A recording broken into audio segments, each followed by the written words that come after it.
Good afternoon. Good afternoon. Howdy doody. Thank you all for coming, and like he said, thank you so much for showing up on time and everything, or early. My name is Natalie Ford. I work across the street at the Briar Patch campus of the Sharp Grossmont Senior Resource Center, and I am the Senior Programs Representative. That's my position. I always mess it up. So I am here to introduce you, and I'm sure you all know Dan McNamara or have heard him speak before, whatever, but I'm his counterpart. I'm here to introduce you to... You don't look like him. I don't look like him? I'm his other half. Okay. So, this is... Just David Getoff. I always use David Getoff. Okay. Yep. So this is David Getoff from the Price Pottinger Nutrition Foundation, which has been teaching people how to attain optimal health for over 60 years. The foundation is named in honor of Weston A. Price, DDS, and Francis M. Pottinger. Am I pronouncing that right? Yes. Is it Pottinger? Yep, Pottinger. Yep. Okay, it's Francis M. Pottinger Jr., MD. And they made groundbreaking observations concerning the relationship of diet to health. From the original efforts of these early pioneers to those of current researchers, the Price Pottinger Nutrition Foundation offers educational activities and information that empowers people to change their life through health and nutrition. Today's speaker, David Getoff, is a board-certified clinical nutritionist, internationally recognized expert in nutrition, diet, the use of nutritional supplements, and detoxification. He has lectured at dozens of scientific, medical, nutritional, dental, and agricultural conferences across the United States. And Mr. Getoff is the vice president of the Price Pottinger Nutrition Foundation and has had a full-time private practice in clinical nutrition and traditional... Naturopathy. Thank you very much. Naturopathy for over 25 years. You do not know how hard I practiced that word this morning. I even went on Google and had them do the voice because I could not figure out how to pronounce that. But anyway, I'm going to stop yammering. This is Mr. Getoff. And just one more thing, there are plenty of handouts and vials of life, and my business cards are out there. I'm going to leave them on the table for after the presentation for those of you who weren't able to pick up the flyers or handouts. Thank you very much. Thank you very much. Yeah. People never know how to introduce me, and the vast majority of them at a lot of conferences say Dr. Getoff. And I say, no, I am not a doctor. And when my patients come into my office and they call me Dr. Getoff, which they often do the first time they come in for my 4-hour initial consultation, I go, please don't use the term for me that you've already used for the 6 people that couldn't get you well. That's not fair. Don't get me confused. I'm not a doctor. They're trying, and now we're going to help improve your health. So, I am probably, it just depends on how everything comes out because I'm recording it, I may end up making this presentation available on my website for people to be able to see or point out to people afterwards. I usually tape my local presentations because it's easy for me to set the equipment up. And if everything comes out well and there are no snafus, then I often put it up there. So if I assume you're all on the email list for the Senior Resource Center, is probably how they found you, or they'll let you know that this was going to be here.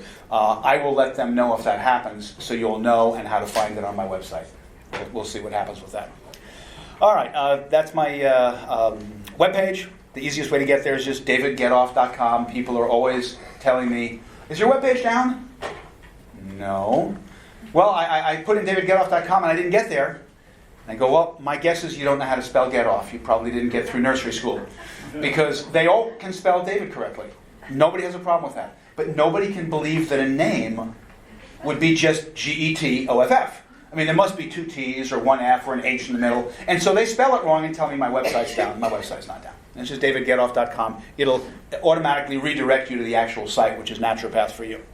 So I like to begin by showing what our current health and our current diet, or actually what our current diet has done to our current health. Most people don't realize that there is federal government research that's been carried on for decades looking to see what's happening in every state. And the medical and nursing profession and dietetic profession have been taught exactly that a low-meat diet and a low-fat diet, which is high in fruits and whole grains, is the healthiest diet to follow. Now, there isn't any good research that validates that, but they keep on saying it anyway, sort of like tag with the research. What's the term? Don't confuse me with the facts. So the question is, since this has been incorrectly referred to also as a Mediterranean diet, how did that term ever come up? And it's very, very interesting because the terminology is wrong and it's very misleading. And I'm going to give you some of the information so you'll know. So when researchers traveled, and a group of them did, to the Mediterranean area of our planet decades ago, they found that the diets in that part of the world were completely different than all the different countries that are part of what we call the Mediterranean area. There were no two areas that were the same. And so they concluded that we can't have a Mediterranean diet that would be misleading the public because there are no two areas, no two countries, no two cities that eat similarly when they're in that area. So there is no such thing as a Mediterranean diet. Somebody will say that, 3 different people will say that, and then they'll tell you different things to eat and not eat. Because none of them are really a Mediterranean diet because we don't know what one is. So first of all, how about what is the area that's called the Mediterranean area? Mediterranean Sea was a superhighway, and there was a lot of trade around big waterways, and they found that encompassed 3 continents: Western Asia, North Africa, and Southern Europe. So the Mediterranean countries are those that surround the Mediterranean Sea. That's what the Mediterranean area is defined as in any good encyclopedia or any good dictionary. So in Europe, you've got Spain, France, Monaco, Malta, and we can keep on going. You've got them all up there. In Asia, you've got Syria, Cyprus, Lebanon, and Israel. In Africa, you've got Egypt, Libya, Tunisia. Really, you think these people all eat the same? Not a chance.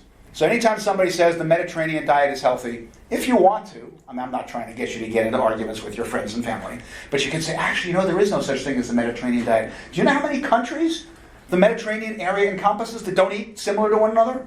Because again, I always say knowledge is power, and you can't know too much. You can just know too much that's wrong, and that's the problem. And we have a lot of people that know way too much is wrong. So that's why we can't have anything which is really called the Mediterranean diet, but trust me, they're not going to stop saying it. You're going to keep on hearing people say, the Mediterranean diet is healthy. And you can say, which one? and they won't know what you're saying because it doesn't make any sense to them. So back to America, what have we been told to eat? Research studies show, and they've done a bunch of studies to see, over the past 30 years, are people listening to what we're all being told by the dietitians, the nurses, the doctors, the media, who of course are supposedly getting this information from research studies, but they're not. They're getting it from the same people. Are we listening? And so they will, do questionnaires for tens of thousands of people in numerous cities all over the United States. And we are. More and more people are doing what they've been told. They're eating less fat. They're eating less meat. They're eating more whole grains. They're eating more fruit. And of course, none of them have read the studies that show that what they're doing is not what's going to get them healthy. It's what going to get them less healthy. Oops. But they are doing it. So that research is important. That people are listening and are doing these different things. So then the question is, since the media is also echoing this, along with, of course, all the prescription drug ads that you see, how many people here notice that the majority of prescription drug ads, that means majority is over 51%, one of the side effects is death? A bunch of hands, right. It's always, I tell people, when a pharmaceutical commercial comes on, close your eyes. Because they're doing things to make you not listen. Close your eyes and listen to what they have to say. Because the information is probably much more accurate than what they're doing to mislead you to make it look like everything's terrific. So close your eyes and just listen to it. All right, so once again, as written earlier, these bad diet recommendations we are following. Low fat, low meat, very low saturated fat, high fruit, and whole grain.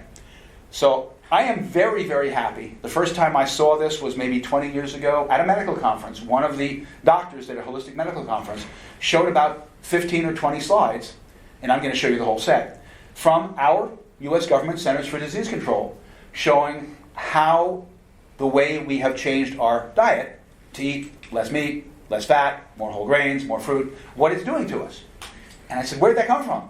And he said, oh, it's in the slide if you take a look at it, because at the conferences, when you pay $600 instead of free, we get a copy of all the slides and all the various different things that are gone over. And so I went to the CDC's website, and I put in the search box what they want in there for this, which is the specific term for the study that they're doing. And there are the slides. And every September, they'd add another slide when they finished computing the research that they got in from all the states for the next year. So it kept on going and going and going. It's been going for a long, long time. So you can follow the results and see what these changes are. They required each state's physicians to record and report the percentage of adults which would be classified as overweight or obese, and report it to their state's offices so it could be calculated into this big federal research study that went on for over 30 years. So obesity increases, the incidence of most diseases was the easiest way, because they were thinking of how can we look at this? Can we try and track every single disease for all sorts of people? No, how about we just look at obesity, because we know that overweight does increase a lot of different diseases. Yes, ma'am? So do the people know that their name and weight and all the information is inputted in a database? In general, the way our government goes, they do not let you know almost anything. So every time they come up with, for example, when HIPAA went in, which was supposed to make it so that everything was more private, and it puts lots of more regulations on the doctors of what they're allowed to say, the government can go in there and access it whenever they want. The insurance companies are using it. But very often, it's accessed without your name. You know, you become a number, so if they know that it's your number, which doesn't give them the ability to access your name, it's just so that they can't think that 5 people are the same one, because then the research is no good. So in most instances, they don't get your name. It's just a number, and that way they can put in all the information that they need. So they wanted to look at obesity because so many different conditions go up as people gain weight. And the reason for that, by the way, is because fat tissue holds onto poisons much better than any other tissue in your body. So whether we're talking about herbicides, fungicides, pesticides, solvents, benzene, toluene, lead, mercury, all these various different things, in general, the fat cells hold it better. So that's one of the reasons, I don't know if this has ever happened to anybody in here, but that's one of the reasons that sometimes if somebody decides, damn it, I'm going to finally lose a bunch of weight. And as they start to lose weight, they feel like crap. And why is it when I'm trying to lose weight and get better, I feel awful? It's because as they lose weight, some of those poisons are being mobilized to get out of the body and are overloading them further. So I always do a massive amount, quite a few months, of kidney support and liver support with every single patient. Many of them have been on it for years and years and years, but certainly at least for 6 or 8 months. And then, after we've supported those organs for a while, then when they start to lose weight, they don't have a problem. Because now those organs, which the doctor thought was fine because the lab tests that they use aren't really accurate. And the doctor doesn't know that.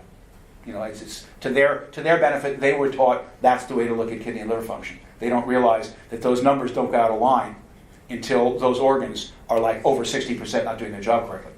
So then this person starts to lose weight, doesn't cause a problem. So the results of what they found as they started looking from state to state to state, from year to year to year, what's happening to the obesity rates, are so disturbing that even though this study has been going on for over 30 years, I've never seen it on ABC, NBC, CBS, CNN, CNBC, Fox, or any place else. Because it's too embarrassing, because what it shows is what we're telling people to do is obviously screwy and wrong, because the studies have shown more people are doing what we're saying, and look at what's happening. So I like to show people what's happening because I think it's important. So these are the actual CDC charts of the last 30 years of obesity changes in the United States. And they are still up on the government website. You just have to know where to look for them. So first they give you all the background, 1985 to 2004. They tell you how obesity is measured, all of that information, which is not that important to the general population. And it's called Obesity Trends in the U.S. is the way it's listed on the website. But again, they're giving you background information to let you know what's happening. They give you all the citations that are published in a bunch of medical journals. You'll see JAMA up there a bunch of times, Journal of the American Medical Association. MMWR down the bottom, that's Morbidity and Mortality Weekly Review. That's one of the most highly regarded ways that physicians can get information on the MMWR. So then they started. And the first year that they started, which was 1985, a lot of the states were not reporting everything yet. This was still getting put into place, that everybody had to get this. The doctors had to get it in to the states center. The state center had to get into the CDC. So a lot of areas is black, which, like I say down on the left, it just says no data. And the ones that have data, it was either less than 10% of the adult population being overweight or obese, or 10 to 14%. And again, just with the, whatever that is, maybe a third of the country reporting. So we go to the next year, 1986, and for the first few years, what you're finding is that the black is going away, and the states are starting to report. And so we have more and more coming in, and you get to see how many are less than 10%, how many are 10 to 14%. And you just keep on going from year to year. The year is up on top. We're at 85, now we're on 89. I apologize for the fact that their projector is a little bit out of focus. They said they're working on getting a grant to get a new projector in, which I'm sure will help everybody. So we keep on going. Now we're up to 1990. But when you get to 1991, they needed a new category, because a whole bunch of the states in which 10 to 14% of the adult population was overweight or obese, it became 15% and above. So they gave it a new color, dark blue, and all of a sudden in 1 year, a bunch of states turned from 10 to 14% to 15 to 18%. So it just jumped up. And this is because we are following what we're being told, which we'll go over a little bit later. So as we keep on going, we still have a couple of states that aren't reporting. But the states that are reporting are all, none of them are below 10% anymore. That's almost gone. And everything's coming in at either 10 to 14% or 15 to 19%. And we keep on going. We're up to 1995. We're up to 1996. We're up to 1997. Oops, we need another category. Whole bunch of the states where it was only 15 to 19% of the population being overweight or obese, it's now above 20%. And every time that happens, it's like it's not usually one state that comes in. It's usually 2 or 3 or 4. This time it was 2. And so we're still going forward. 1998 and 1999. You know, we're being good little sheep. We're listening to what everybody's telling us. We're eating more fruit, eating more whole grains, staying away from fats and animal proteins. And this is the result we're getting by doing that. So we keep on going. We have a holdout. We have one state where supposedly, because more people are outdoors and exercise in Colorado, they sometimes lag a little behind. But they'll get there. They'll come up like everybody else. So we need another new category. Okay, now we need a category of the people where we have a state that's equal to or greater than 25% of the adult population being overweight or obese. All right, 2002. And you'll notice that both of the lower, the below 10% and the 10 to 14%, they're gone. The lowest state is 15 to 19%. And we keep going, 2004, 2005. Oh my goodness, we need another category of equal or greater than 30% of the adult population being overweight or obese. And we keep on going, 2006, 2007. Now the only state that's even 15 to 19%, which is pretty lousy, is Colorado. And everybody else is up above. That's the only blue you've got left there. 2008, 2009, 2010. Oh, Colorado bit the dust. All right. So then they decided, when they got up to 2011, that the charts didn't look good because there was so much red and dark red and everything. So they were trying to see what they could do. So they took a whole bunch of the states that were a bad color, and they made them a lighter color. The percentages are the same. The weights didn't change. They just wanted them to look prettier and not so bad. And they did that again in 2012. And then in 2013, they completely changed it. They said, we need some green. We need people that look at this not to think everything's horrible. And green is the color that looks better. So they took a whole bunch of states where 20% and above of the population was overweight and obese, and we turned them green. You know, statistics are the same. And you can use whatever color you want. So they did that. Very misleading. And then we got 2014, and even then, the green is going away. They lost 4 or 5 states that were green, and now they're yellow. And then since they were asking the doctors to report on nationality, even though the names weren't going in, they said, let's make a couple of charts with nationality so that people have an idea if there are certain people that are even worse off. And so this is obesity among non-Hispanic black adults. And again, that was 2012, 2014. And that's even worse, for whatever reason. It usually is not genetics. It's usually what they're eating. It's a lack of education or whatever. Genetics, by the way, play a very small role. That's something that's being said to us, that the doctors are not going to the genetic conferences. They're going to the medical conferences. And the medical conferences, they will tell them that, well, if you take the responsibility away from your patient, they feel better. So you don't want to say it's what you ate. because then they did it. I mean, it's what they ate. We can change that. But still, then they did it. If we say, oh, it was just your genes, you couldn't do anything about it. But the geneticists say, no.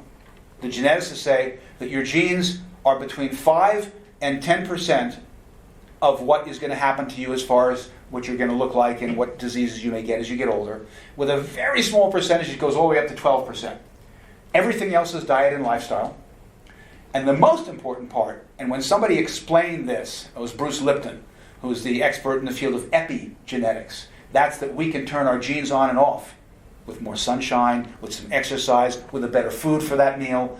So they do the genes, and these things are turned off, and that's bad. And the person goes on a better diet, and maybe they're turned on a week later. So the genetic testing isn't even accurate. But he made a comment, which I really like, because it's appropriate for people to understand. He said, if you take, and I'm probably not using his exact words, if you take 1,000 people who are genetically predisposed to get something, pick some disposition. They're more likely to get heart disease or cancer, diabetes, whatever you want. And then you take 1,000 people that don't have that genetics. And the 1,000 people that have the genetics that shows that they're more likely to get whatever condition you're doing the study on. And you teach them with legitimate clinical nutrition. Not people that haven't studied nutrition. That's not the doctor's fault. They are not taught nutrition in medical school. It's not their fault. I don't blame them for that. But you go, and neither are the dietitians. They're also not taught nutrition. They're even taught you don't need vitamins. And there's no research to back that up. So you send them to people that understand nutrition, clinical nutritionists, properly trained naturopaths, whatever. And each one gets counseling in what diet changes they should make to help reduce the risk that their genes show they have a little bit higher risk of, and what nutrients will help reduce that risk. And this 1,000 people, let's say these are compliant people and they really care, because we all know a lot of people, you can tell them all sorts of things and they're not interested. Everybody's going to die of something. Well, yeah, I agree. Everybody's going to die of something. But during the last 5 years before I die, I still want a perfect memory. I still want to be able to run around. I still want to have all my faculties. I don't want to have to be assisted if I can avoid it. That's what you want, is you want to keep all that during that time. I mean, I'm 67. I have 40-year-olds that come into my office and say, yeah, ever since I hit 40, my energy went downhill. And I'm just, okay, I'm 67, and they're complaining about 40. So again, this is diet and lifestyle. But what he said is, if those people are trained in the things we know about preventing the particular condition that they have a genetic predisposition for, which is all it is, they will now be less likely to get that disease than the people that don't have the genetic predisposition. And that's been proven over and over again. And that's not what we're being told, and we should be, because it's important to know how much we can do. I mean, I love empowering people. People come to see me, my initial consultation is 3 to 4 hours. And they have to give me a 7-day diet log, and they have to watch a video before they come in. They've got all sorts of paperwork. But nobody comes to see me that isn't interested in changing their diet and taking some supplements, because I'm not going to be able to help them. If they keep doing the things that got them to where they are, and they're not going to change it, we're not going to get anywhere. So this was, again, just showing that with the non-Hispanic black adults, it was even worse. So what does this 30-year study really mean? Well, not surprisingly, it shows us that the foods which nutritional biochemists know to be fattening, not your doctor, not the dietitian, nutritional biochemists, know to be fattening. That's sugars, whether they come from fruit juices, or whether they're added, or honey, or maple syrup, or whatever. Starches, and starches are grains, cereals, beans, corn, potatoes, winter squash. Those are all starches. And, of course, alcohol, those 3 groups. I actually made a name up for starches, sugars, and alcohols. I had it trademarked. I call them sabotage foods, because they sabotage your body's ability to maintain perfect health when we eat them in the quantities we eat. So it shows that if we eat much more of those than our bodies can handle, we saw the charts of what it does to us. So when combine that with a diet that is unhealthily low, because it's not just that they're eating those bad foods, it's both the bad foods you're eating and the good foods you're not eating. Both important. So when you combine all of those bad foods of the starches and sugars above and the alcohol, when you combine that with a diet that is unhealthily low in the foods that don't cause obesity, which are animal proteins and animal fats from properly fed animals, as well as healthy fats by themselves, and I list some of the healthiest fats: coconut oil, butter, ghee, lard, palm fruit oil, and extra virgin olive oil. I always tell people, If you're going to use olive oil, the only olive oil, because people say, well, yeah, there's research that it's good for you. The research is only on extra virgin olive oil. So if your olive oil is pure or 100% or whatever, and it's not extra virgin, that's not what the research has been done on to show that it has any benefits. And to give you one more little thing, which most people don't know, and if you want a bunch of really good information on olive oil, there's a website called extravirginity.com where they have a whole bunch of information on olive oil, and a book written by the person who runs the website called Extra Virginity, which is a fascinating book. What they found is 70% of the extra virgin olive oil sold in the United States, 70%, doesn't contain extra virgin olive oil. And nobody goes after them, tests it and does anything about it. In Europe it's 30%, here it's 70%. But the chemicals, polyphenols and a couple of others, that make extra virgin olive oil so healthy and able to do these things that they've proven it does, that make it healthy, none of them are in the regular olive oil. It's got to be extra virgin. Most of the extra virgin olive oil isn't extra virgin. And those chemicals have a bite to them. They have a peppery bite as they go down your throat. So a lot of people will taste a really good extra virgin olive oil. One of my favorites is Bariani, but there are plenty of good ones. You could go to the olivepress.com. They research all the companies. They won't carry an olive oil that isn't quality and isn't really extra virgin. But people will try a really good olive oil. Somebody will say, well, yeah, you say yours is so good. Let me have a teaspoon. And they'll take a teaspoon of a really good extra virgin olive oil and go, ooh, I don't like that. I don't like that peppery bite at the end. Mine doesn't have that. Theirs isn't an extra virgin olive oil. It may say it on the label, but that's what extra virgin olive oil does to you in various degrees. So a lot of people don't realize that, and they're avoiding the good stuff because they think, well, is it going rancid? Is that what it's doing? No, those are the chemicals that make extra virgin olive oil good for you. So we have so much incorrect information, and it's hard to stay healthy or to get healthy when you're acting on things that we think are true, but they're not. So, I always like to give people information. So, not eating enough of the good fats and the animal fats and eating too much of the bad things has produced our obese and unhealthy population. And we have a 30-plus year study from the CDC that proves it, and it does not get publicized out to the public. They don't want to tell us. So the lies that say it is due to our lower activity level have also been investigated. And they find that if you add in exercise and activity, you get an additional 10% benefit. So 90% is diet and 10% is exercise. So I'm not against exercise. Exercise is very good for you as long as you pick one that doesn't hurt you. But it will never overcome diet. You could go to, you want to have fun, you go to a bunch of health clubs. I think one of the biggest chains is 24-hour fitness, but there are a bunch of them. And you go there for 4 or 5 different times of day and different days of week. And wait until you see somebody that you can tell is, I don't know, you're not going to weigh them and you're not going to ask them, that would be rude and nasty, but who looks like they're at least 100 pounds overweight. And go up to a number of those people and have a pad and say, I'm doing a little study, I'm not going to record your name, be nice. How long have you been coming here and doing this? And they'll tell you, 1 year, 3 years. How long do you spend time doing this? Whatever. How much weight have you lost? Oh, I haven't lost any weight, but my doctor says I'm healthier. Because they're still eating the same food, and that's 90%.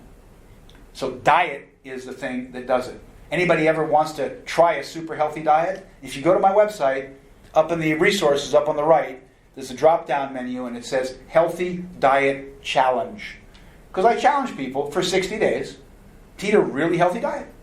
And it's a 2-pager. You can print it out. You can send it to people. And you eat that way for 60 days. I get emails from people around the world that I've never met saying, my wife or my husband has been to 5 different specialists, whatever, nobody can help them. And we happened to find your website when we were looking for something or other. And we've been eating your Healthy Diet Challenge. And a bunch of our problems are going away, and you don't even know us. Well, yeah, because diet is a lot of it. It's not everything. There's other things also, but it's a lot of it. So I put the Healthy Diet Challenge up there. So being more active is definitely helpful. But of course, if you feel like that, it's hard to be active. So I have people that when they come to me, they can't be more active.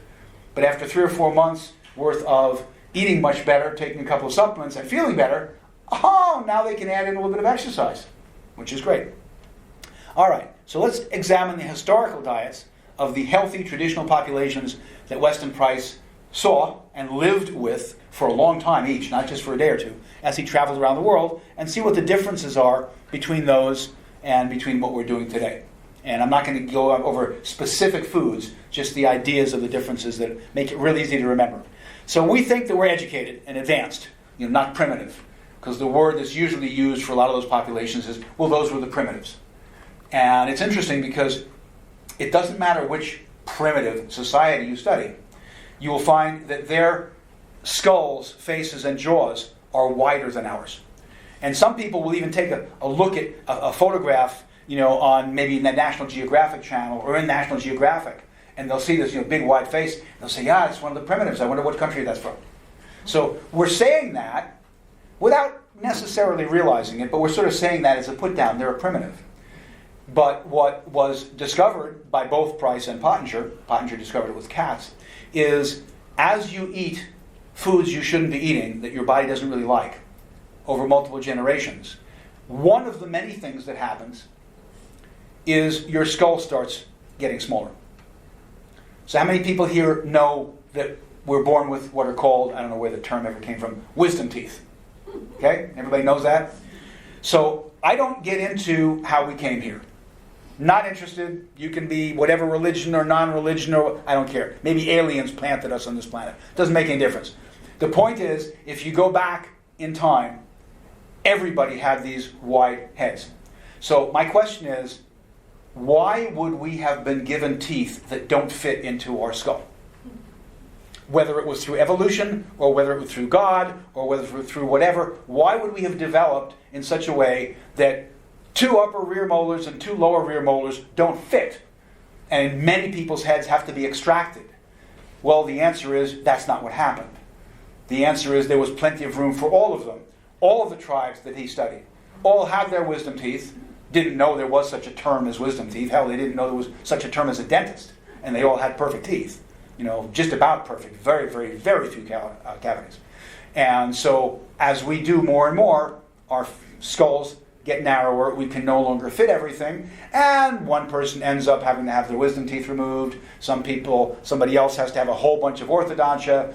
Somebody else has to wear breathing apparatus, when they're asleep, because they keep on not breathing correctly, because things are not meshing correctly. All sorts of things happen because our skull cannot properly accommodate all the teeth that it was supposed to be able to accommodate, but it can't anymore.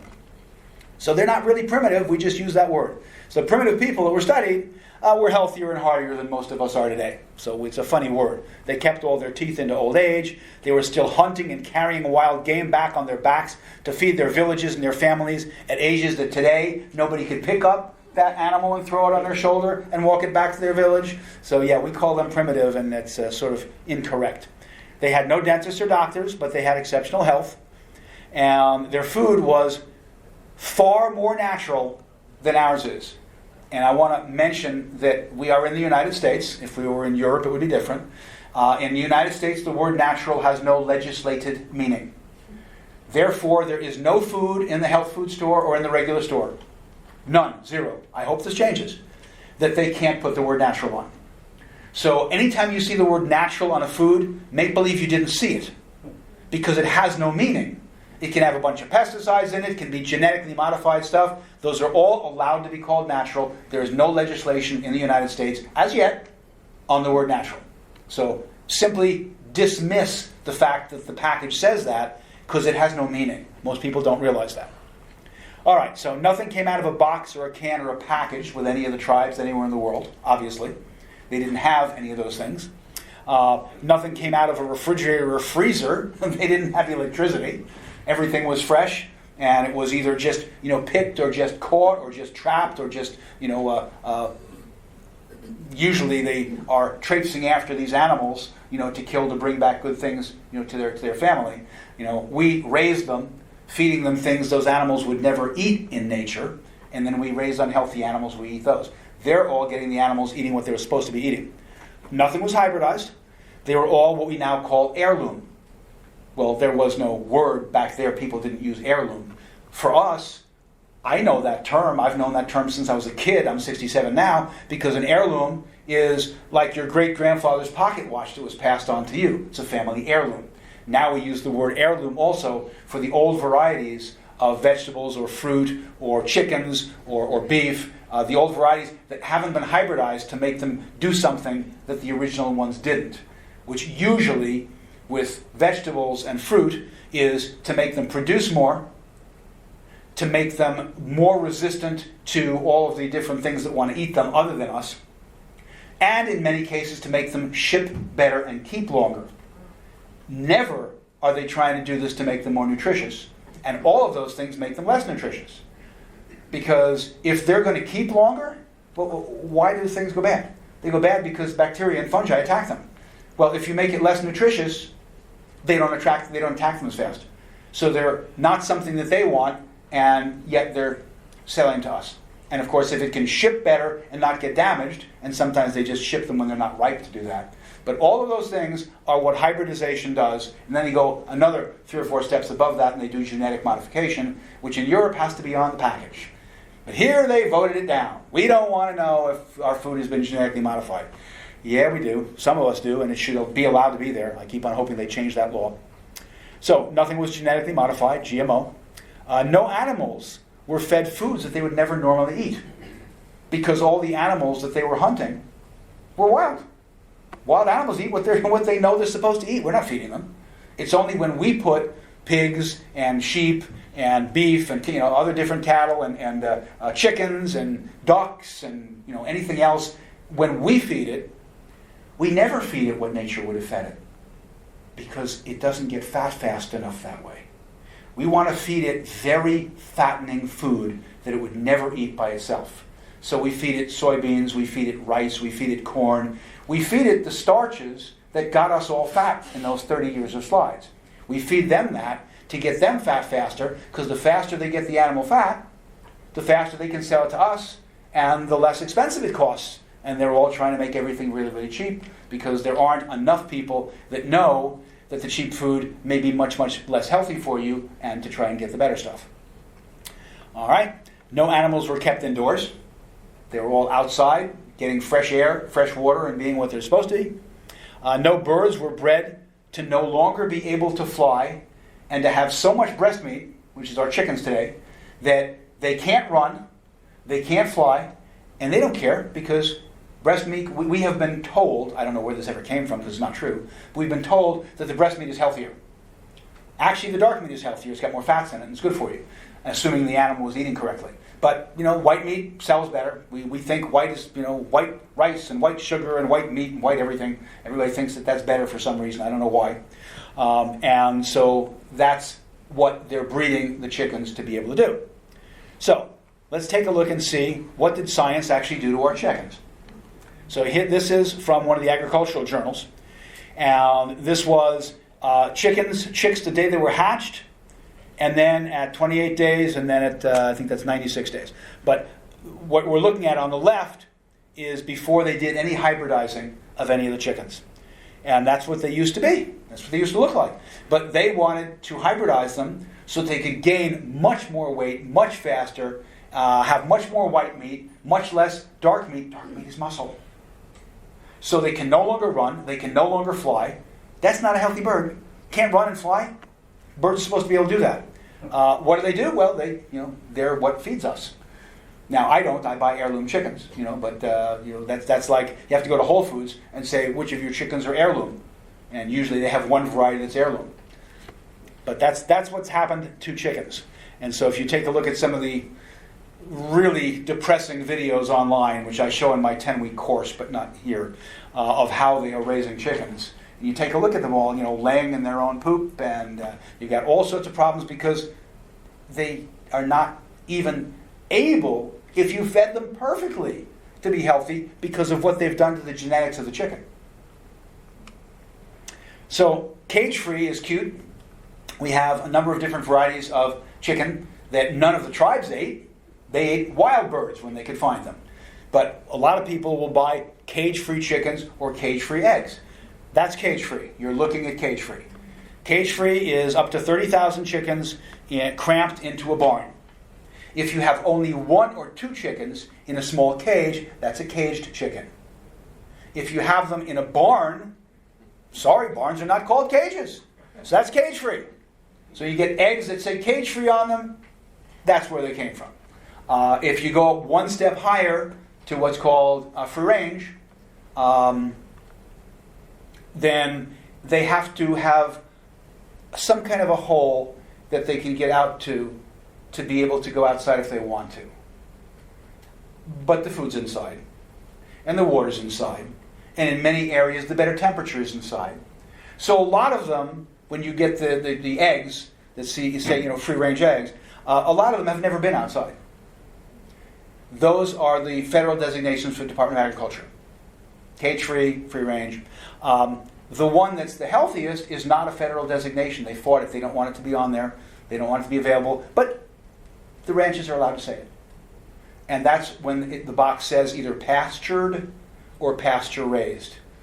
So now instead of having a couple of square feet, if they happen to go outside, they're out there in a big pasture filled with grasses and weeds. They get worms. They get insects. Yes, they're also being fed or they won't get enough food. But it's totally different. So I don't buy any eggs in which the carton doesn't have two things on it. It has to say either pastured or pasture-raised. Either of those terms are fine. And somewhere on there, it has to say organic. And there are a lot of pasture-raised now that aren't organic. They're finding another way to get us to grab it without realizing. And I had somebody at Whole Foods. They were putting 24 eggs in their cart. And it said pasture-raised on it. And I have a big mouth. It's not going to change. So I said, do you realize that the eggs you just put in there, those chickens were fed genetically modified grain? And we said, no, they're pastured. I said, yeah, they're eating the genetically modified grain out in the pasture. It doesn't matter where you are. You can be in a penal institution, or you can be in an Airbnb, or you can be in a mansion, and you can still eat different foods. She said, well, how do you know that?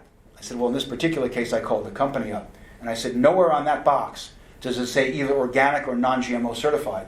And she said, no, those are our lowest ones. Those are pasture-raised and they're fed genetically modified food. She said, oh, which ones are you buying? And I pointed to a couple of others that weren't. But again, we can't know what we don't know. So what's the word for original animal breeds? And again, that's heirloom. The same as the word for original seeds or for your great-grandfather's watch. Heirloom vegetables, heirloom fruit, heirloom breeds of beef and lamb. You're not going to be able to find a lot of that. I will warn you ahead of time. Some of the health food stores have some heirloom vegetables and some heirloom fruit. Occasionally you can get an heirloom grain. I don't eat a lot of grains because of the starch. However, anytime you have a choice, if something is heirloom, it's better. It means that they haven't hybridized it for reasons that don't ever include making it more nutritious. And if they have it, it's available and you can afford it, it's another step above to look out for. So next is feeding them as close as possible to what they would have eaten if they were feeding themselves. Because that's what you want to do. People are saying, well, so I should eat healthier and I'll be healthier if I eat healthier. And I go, well, yes, but you have to go one step further. And that is, in order for you to truly be eating healthier food, the food you are eating must have been eating healthy food. So whether it's vegetables and fruit that are being fed organically and getting more nutrients, whether it's chickens, beef, lamb, fish, whatever, if they weren't eating healthy, then you're eating an unhealthy. It may be fresh, and people will say, "Oh yeah, but they have fresh so and so." I said, "Yeah, well, what do you expect me? They're not going to say rancid." Oh, rancid fish. Of course, they're going to tell you it's fresh. Fresh doesn't mean that it wasn't in a freezer for 6 months and they just defrosted it. Now it's sitting on ice, and they can call it fresh. It's not going bad. It may not be very good for you. It may not be very nutritious. But of course they're going to sell us food that theoretically is fresh. We're not trying to sell people things that are going to get them sick. So just like natural has no meaning at all, fresh sort of has no meaning, because who's going to sell you something in a store that they wouldn't be able to say is fresh? It's just sort of silly. So the result is food which promotes and maintains health much better than what most people are currently eating today, because we're eating hybridized, genetically modified, fed incorrectly, etc., etc., etc. So personally, I buy and eat grass-fed beef, and there's a new term now, because the last 90 days is called the finishing stage. So they can take beef where the cattle were out in a green pasture eating grass, where they have enough space for them that the grass is not going to all be eaten down, or they move them to another area so there's more grass. But then the last 90 days, they bring them to a finishing lot where there's no grass, there's just dirt, and a bunch of troughs filled with corn. Because corn gets you fat really, really fast because it's almost pure starch. Starch is a fattening food, whether it's corn or rice or any other things, those are fattening foods. So they have them eat that, and they put on another 20% of weight in just 3 months. And so I want it to be grass-fed and grass-finished. Or grass-fed birth to death, I don't care what term they want to use. But you've got to be able to have a store around. We're lucky in California, we've got a lot of health food stores. So you can go to places like Whole Foods, you go to the meat counter, and you say, which of your beef is grass-fed and grass-finished? And it used to be there was just one place, and it said grass-fed. Now, I don't know why, when I asked the person at the meat counter, he said, we just label it the way we're told, we're employees. I said, how come there's grass-fed chuck steak over there, and there's grass-fed chuck steak over there, and you wouldn't take up 2 different parts of space in the same counter, you need your space. And that just says grass-fed, and that says grass-fed, but there's a little green blop on it. He said, oh, that's grass-fed and grain-finished, and the one with the green blop on it is grass-fed and grass-finished. I said, so why don't you say grass-fed, grain-finished, grass-fed birth to death? He said, we label it as we're told. So sometimes if we don't ask the right questions, we get misled, and we don't realize we're getting misled. Yeah, one thing to look for is what they call step 4 or step 5. A couple of, in Whole Foods, and I don't know any other store that does this. Actually, other stores do it. Some of them are starting to do it. It's pretty standard now. They've got different steps of how fantastic it's been raised. And although there's no federal regulation so they can do whatever they want, technically, step 5 is heirloom, eating outdoors what it's supposed to be. Step 1 is genetically modified garbage. Organic, also organic. And organic, yeah, Step so it 4 varies. Step 4 is pastured, non-organic. Right, step 4 is pastured but non-organic. But I always ask them, because since there's no federal regulation, they can change it if they want to. Yeah? Wasn't Whole Foods getting their chickens from China? I want to ask you twofold. Are you going to get into places to buy the meat? Because I know that White Farms in Georgia is supposed to have it. Yeah, I can go over some of that also. As far as where Whole Foods gets their foods, it actually varies because some of the different ones around the country get more stuff locally. So, for example, our Whole Foods in San Diego, whether it's the one in technically called La Jolla or Hillcrest, they have a couple of different chickens, and a few of them come from Mary's. Mary's has a number of different steps, and they have their step 4, which is the highest they go now. They got rid of the other one. Is an heirloom bird that is not organic, but is GMO free, and it is fed out on a pasture. And it's called Mary's California Bronze. Yeah. I just found out yesterday that Mary's no longer sells pastured chicken to Whole Foods. They no longer buy it. They just stopped that? Okay. Whole Foods no longer buys it. Interesting. So the only place to get that in town that they told me about was either Lazy Acres or Bristol Farms, which is the same company.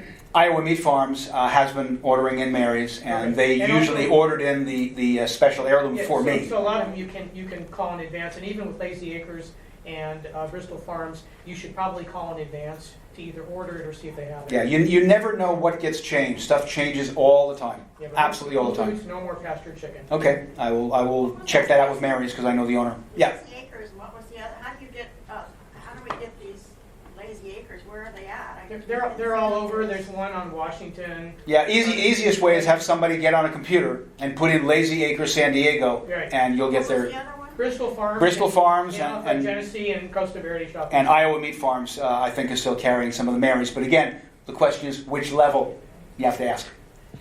All right, so we got that. So I use the money that I save on not getting sick to put that money into buying the better foods. I'm 67. My wife turned 65 a couple days ago. Neither of us have ever collected a penny from a health insurance company. Neither of us have ever been on a prescription drug for any kind of chronic disease. And all that money went into better food and supplements and all sorts of things that a lot of people think is a waste of money because somebody that didn't know the research told them it was a waste of money. It's not a waste of money. It just takes you finding out which things are correct because a lot of things you're told are not correct. And if you follow the wrong ones, like the 30 years of the CDC study, a lot of those people are following advice they're being given, and it's giving them what those foods give them, which is not what we want it to be. So that's what I just said, and that's what I just said. And yes, I want to keep my immune system, my memory, my strength, my balance, It's one of the things I sometimes do in class is I'll lecture on one leg for 5 minutes during my class. And I'll tell people, developing balance has been shown to decrease your likelihood of falling and breaking a bone or a hip more than strength training. Because you can be very, very strong and still trip and fall down. But if somebody isn't especially strong, but their balance is great, they trip and they catch themselves and they don't fall down, they don't break. So balance is actually very, very important, and any kind of exercise you can do to improve balance, well worthwhile. All right, truly healthy diet produces, as I said before, a jaw size which has room for all of our wisdom teeth, which is not what's going on anymore.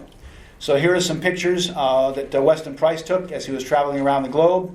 We've got a lot of these pictures in the book that he wrote, Nutrition and Physical Degeneration. But because he was both a research scientist and a dentist, he would go into these tribes and take pictures of people opening their mouths all the way up so you could see the teeth and see what was going on. And it was just astonishing. And he was able to follow that in some tribes, because he did this study over a long period of time, if some of the civilized areas started to get too close, and so some of the kids decided, oh, we want to be in the civilized area. They want to, go move into town. Their health tanked. All because they stopped eating all the things they've been eating all their lives. They started eating what is sometimes referred to as white man's food. Obviously it doesn't have to be any color of our skin for the kind of food it is, but their health tanked. And then there was occasional small studies where they brought, one woman did one of these studies, they brought the people back and put them on their traditional diets, and they got a lot of their health back. Things like diabetes, that doesn't exist in these areas when everybody's eating what you're supposed to eat. Diabetes is one of my favorite conditions. I love diabetes. It's one of the easiest conditions to make massively better in just a few months because it's all diet. But you have to know what to change people's diets to. So the tribes that Dr. Price studied were happy and healthy on their traditional diets. There's thousands of photographs that Price took, and we have them all archived at Price Pottinger. So what are some of the other differences between our food and the traditional foods? So they always ate the skin of birds, land animals, and fish. They never took any of that off. Yes, ma'am? So what is the life expectancy of these people in the tribes? That's one of the biggest misconceptions that gets taught to the American public.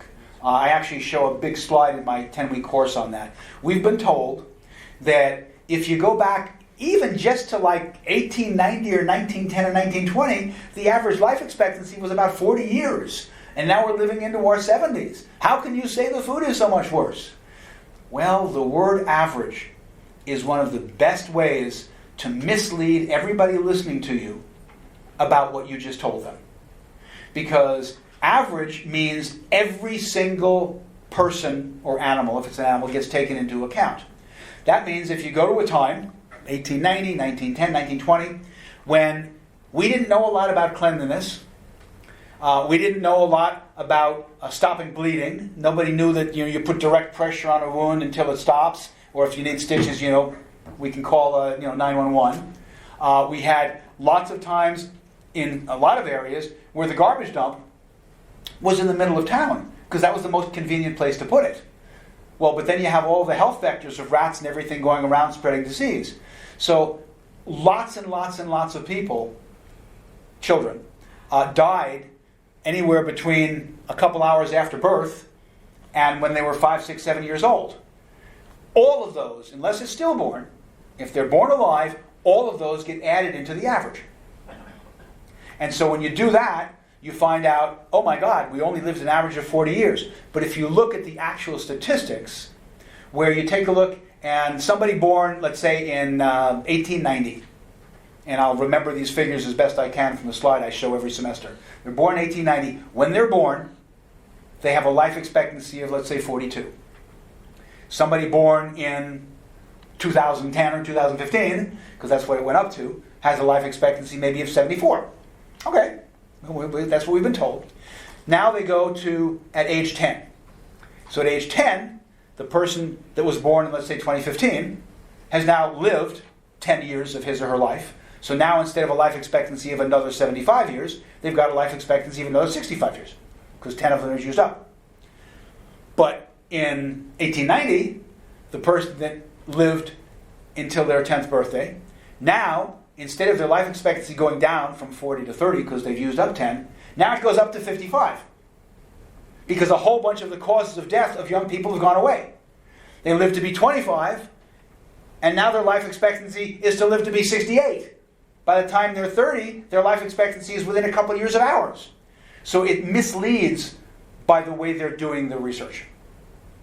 As a matter of fact, one of the studies that was done a long time ago, and there have probably been more than one, somebody went to a bunch of old cemeteries in a number of different countries. These are cemeteries that were full that have been closed for years and years. People from the 1700s, 1800s, and they simply went in because tombstones, most often, unless somebody doesn't know, has both the birth date and the death date. So you know how old somebody was when they died. And they were astonished. In the 17 and 1800s, they were astonished at how many people lived to be 70, 75, 80, 85, 90. Because we're told that, no, our life expectancy is so much better now. No, it's just more people don't die at the younger ages. So it's misleading. All right, so they never trimmed any fat off any animal they ate. Fat is calories. Calories are energy. Energy is what's going to make them able to go out there and go fishing tomorrow, or track some animal, or go after some birds, or go to the next place they have to be, or build their houses, or migrate as the temperatures change. Fat is the most concentrated calorie we have. There's more calories in a gram of fat than there is in a gram of protein, than there is in a gram of carbohydrate. Fat is the most concentrated calorie. And as long as it's a high quality fat, then fat is very, very good for you. So they never trimmed any of the fat off any of the animals. However, wild animals don't have as large amount of fat as the ones that we're feeding garbage to get the fat as fast as they can. Plus the fat is different. How many people here know the term omega-3 fats? Okay, good. About 3/4 of you. So omega-3 fats are the anti-inflammatory fats. The two most important ones are called docosahexaenoic acid and eicosapentaenoic acid, DHA and EPA. And they only exist in animals and fish. They don't exist in plants. So if you have cattle or sheep and they're eating grass and weeds versus cattle or sheep that are eating the garbage that we're feeding them to get them fat faster, which is corn, soybeans, rice, things like that, the ones that are eating the grass have between 350 and 500% more omega-3 fats in them. So they have a lot less overall fat, and a much higher percentage of it is anti-inflammatory good stuff for us. So they're getting much, much better food. They always ate the organs. As a matter of fact, the way a lot of tribes worked it, and this has been written up by a lot of different explorers, in some tribes, the hunter that killed the animal got to have some of the organs because they're so much healthier for you. And in some, they would bring it to the chief, and the chief would decide who else would get part of it. But we don't do that anymore. How many people in here in the last year have had kidney? 1. Okay, heart? 4. Liver? That's usually a little bit higher. Okay, liver about 10, 15. My cats, which are raw meat cats, because that's what cats are what are called obligate carnivores. That means a cat in the wild would eat nothing except the meats and animals that it killed. They don't eat vegetables of any kind, except when we feed them to them, which isn't good for them. So my cats get, grass-fed, raw, beef, lamb, liver, kidney, heart, all from grass-fed, organically raised foods. And that way they're getting as close as I can feed them to what they would be doing if I let them out, because they're house cats. They're not allowed out. Sorry, too bad. They have the run of the house, but that's it. And that's plenty. They never removed the yolks from eggs. And actually, the yolk is by far, and I mean by far, the healthiest part of the egg. So if somebody would tell you, I'm not going to let you eat the whole egg. You could have either the yolks or the whites. The yolks are so much healthier that you should absolutely eat the yolks only. However, we should eat the whole thing. And for years and years and years and years, people have been telling people, stay away from yolks, they have cholesterol, we'll touch on that. But it's total nonsense. There's even more protein in the yolk per gram of yolk than there is in the white per gram of white. When somebody told me that at a lecture maybe 25 years ago, I went, no. The white's the protein, the yolk is the fat. I had to look it up in a federal reference manual and go, damn, really? 100 grams of yolk has more protein than 100 grams of white? Wow. But again, we should eat them all together. All right? They never ever reduced the fat of anything they were eating. Whatever it was, whatever fat was there, it got consumed. And there are various different tribes out there, even today, that have animals that they actually milk. And they continue to drink different types of milk. And they never reduce the fat of the milk. And what's interesting is, again, we're in the United States. So in the U.S., and they could change it, but right now, if you want to call the milk that you buy, or the milk that you're selling, to us, if you want to call it whole milk, it's required to be 3.25% butterfat. Anything above that is allowed to be called whole milk. So you can get whole milk, it's 3.25% butterfat. Or you can get something that's been reduced by 1.25%, that'd be 2%. Or reduced by another one, that's 1%. Or non-fat, that has nothing in it. And of course, the people that really understand the benefits of dairy products for people, unless you're allergic, don't ever want anything done to the milk. You want it all there. However, different breeds of cattle, different breeds of cows, different varieties actually, will produce different amounts of butterfat in the milk. So for example, the milk that I drink comes from a place that grass feeds all of their cows.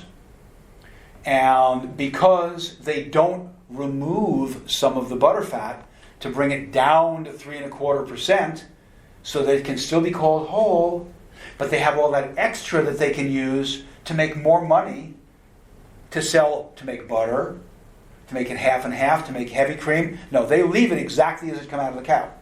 So the milk that I drink, depending on the time of year, because grasses change and everything else changes, usually ranges between 5 and 7% butterfat. So you could say I'm drinking double fat whole milk, which is why I'm so obese. Because fat does not get you fat. Yes? Where do you buy your milk? I buy my milk at Sprouts. But Jimbo's also has it. Ocean Beach People's Foods also has it. There are two dairies in Southern California which have outdoor pasture-raised grass-fed cows. And those two are Organic Pastures, which you can get at every single Sprouts and Jimbo's. And the second one is a smaller dairy, and some places don't carry it. The second one is Claravale, Claravale. And they are raw. They don't do anything to it. But because they're eating grass, not things that cattle are not supposed to eat, the only bacteria that are ever in there are the same ones that we pay extra for in yogurt. Acidophilus and bifidus. Nothing else. So they never pasteurize any of their dairy products. And I drink, and this is true, I drink an average of over a quart of raw organic, 5 to 6% butterfat from grass-fed cows, Organic Pastures, and Claravale. Those are the two brands. And that happens to be my favorite beverage. I don't tell people you have to drink milk. I mean, there really isn't any food that you have to do. If you want to call air a food, okay, you better breathe or you're going to die. But other than that, there isn't any one food that anybody has to consume. But milk, if it's raw, is a very, very wholesome food. And California is one of the few states where it is 100% legal for them to sell raw milk, and the health food stores have the two brands that are totally clean. Yes? Oops. Question? For a person that's lactose intolerant, For a person that's lactose intolerant, which is very, very interesting, because lactose is milk sugar. The enzyme that is needed to digest lactose is lactase. Well, again, Mother Nature, God, evolution, whatever, very smart. And so they put lots of that enzyme into the milk. So nobody would ever have any problem digesting the milk, no matter what their nationality, no matter what anything else, until we pasteurize the milk and kill the enzyme. So all the people that can't drink milk because they're lactose intolerant, if they buy either of those, the enzyme is already there. It was there because nature put it there, and they don't have an issue. Now, if you take one of those and you make some clam chowder, you just pasteurized the milk. You cooked it. Now you killed all the enzyme. Now you're going to have all the stuff. Or you put some in your tea. Or you put some in your you make hot cocoa. You make a really creamy hot cocoa with it. It's not raw anymore. But as long as you leave it raw, not an issue. Now, some people are allergic to milk for other reasons. They're truly allergic to milk. It's not just a lactose intolerance. They might still have a reaction and say, hey, I can't even drink raw milk. So in the 25 to 30 years I've been in practice, I've got about 7 people out of thousands that milk is one of the things that they react to. They can't drink it. Every other family that hasn't been able to consume milk has no problem when they switch over to the raw. And they're very happy for the difference. Yes? I'm backing up a little bit. Sure. Did you say how many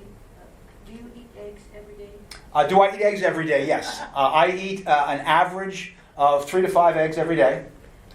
This morning, I had 5 strips of bacon, 4 extra large eggs, and a 20-ounce glass of raw, whole, double-fat milk. That was my breakfast. My wife also eats an average of at least 3 eggs a day, because we'll buy 6 dozen eggs, and in a couple of weeks they're gone. Yeah, when there's a healthy food, see, the idea of limiting something, we should only limit foods that are bad for us, and somebody says, well, darn it, I don't care if this food's bad for me, I want some of it, but I'm going to eat less. Okay, I accept that. But if there's a food that isn't bad for you, why would I want to limit it?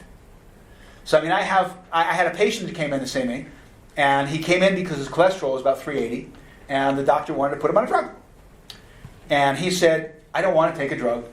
I don't like drugs. If I can avoid it, I'd like to avoid it. And so some family members that I'd help sent him in to see me. So I said, well, let's change your diet and see what happens. And he said, I will be your best patient. I said, what does that mean?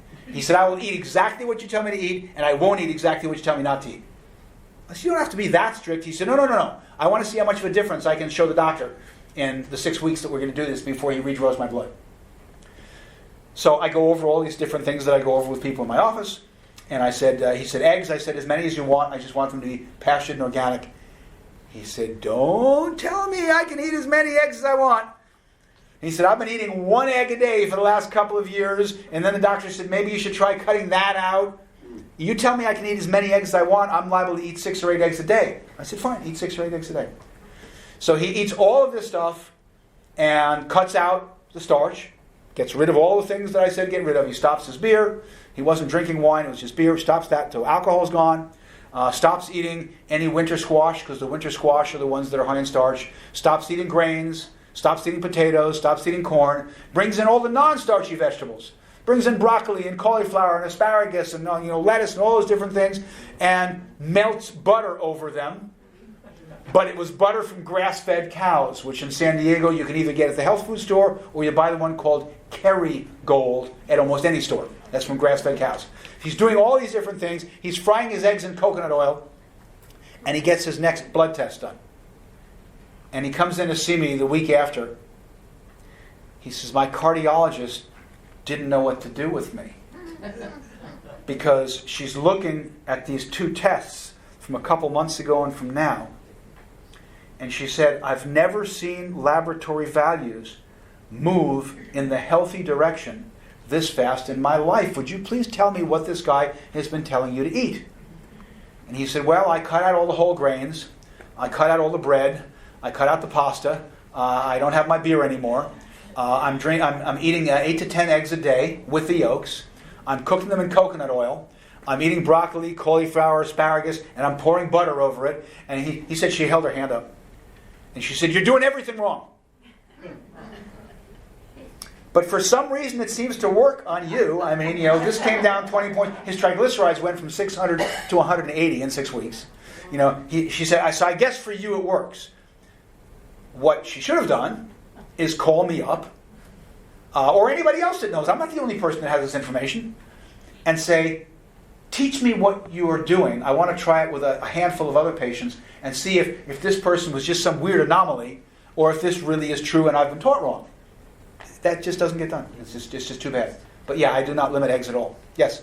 Can you speak to goat's milk as compared to cow's milk? Goat's milk and cow, well, we're all different. Obviously, goat's milk, cow's milk, human milk, whatever, they're all different. Some people that react to cow's milk don't react to goat's milk. And so when somebody says, how would I compare the health values of cow's milk to goat's milk? I go, I prefer to compare the health values of the quality of the milk. So if you can get one of them grass-fed, organic, and raw, and the other one you can't, that's the healthier one. If you can get them both grass-fed, organic, and raw, drink the one you like the taste of better. But if you can't get either one grass-fed, organic, and raw, you can only get them pasteurized in the store, and you react to the cow's milk, and you don't react to the goat's milk, and you want milk, then use the goat's milk. So, yes? Does it matter how you cook the eggs? Doesn't matter how you cook the eggs. The higher the temperature we bring a food to, the more we denature and kill some of the various different nutrients in it. So if you cook something in water, water can't get above 212 degrees at sea level, which is where we are here. So that means soft-boiled, medium-boiled, hard-boiled, and poached. Those are the 4 different ways you can cook eggs in water. So technically, if you want to be super, super strict, then if you do those, that'll be even healthier for you than if you fry it in a pan, because the pan is up at 350 or 400. I don't worry about that. I'm not trying to change people's diets so much that they're not going to do what I want them to do and get all the benefits, but that is true. So if somebody's going to cook it in a pan, I just say cook it on the lowest possible heat you can cook it at, so it takes longer to cook, but it never reaches quite as high a temperature, and cook it in a heat-stable fat that isn't being damaged, such as lard, ghee, coconut oil, palm oil, the ones that aren't hurt. But yes, certainly higher temperature is going to hurt it a little bit more. All right, a couple more differences between the tribes and us. They drank clean, natural spring waters that are coming down different streams, and we most often are drinking what comes out of the tap. And a lot of people are now drinking bottled water, but they're showering in what comes out of their tap. And the times that they've looked, they found that we absorb more chlorine and chloramines in one shower than we would have drunk in 3 days worth of water. So you're filtering the wrong thing first.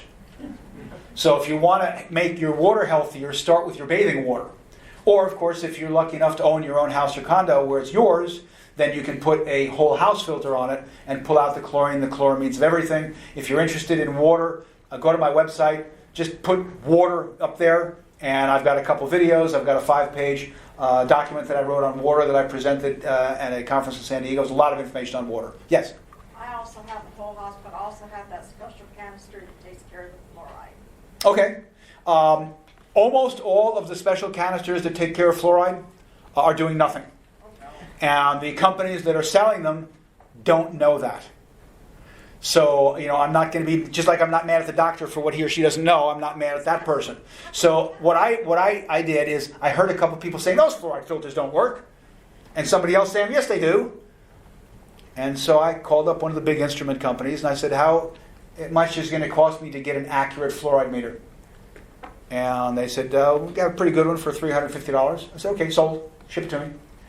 Well, you also have to use a new vial with every test. I said, fine, ship me 50 vials. So I started testing the fluoride, going through all these fluoride removal filters, and the fluoride coming in and the fluoride going out were the same.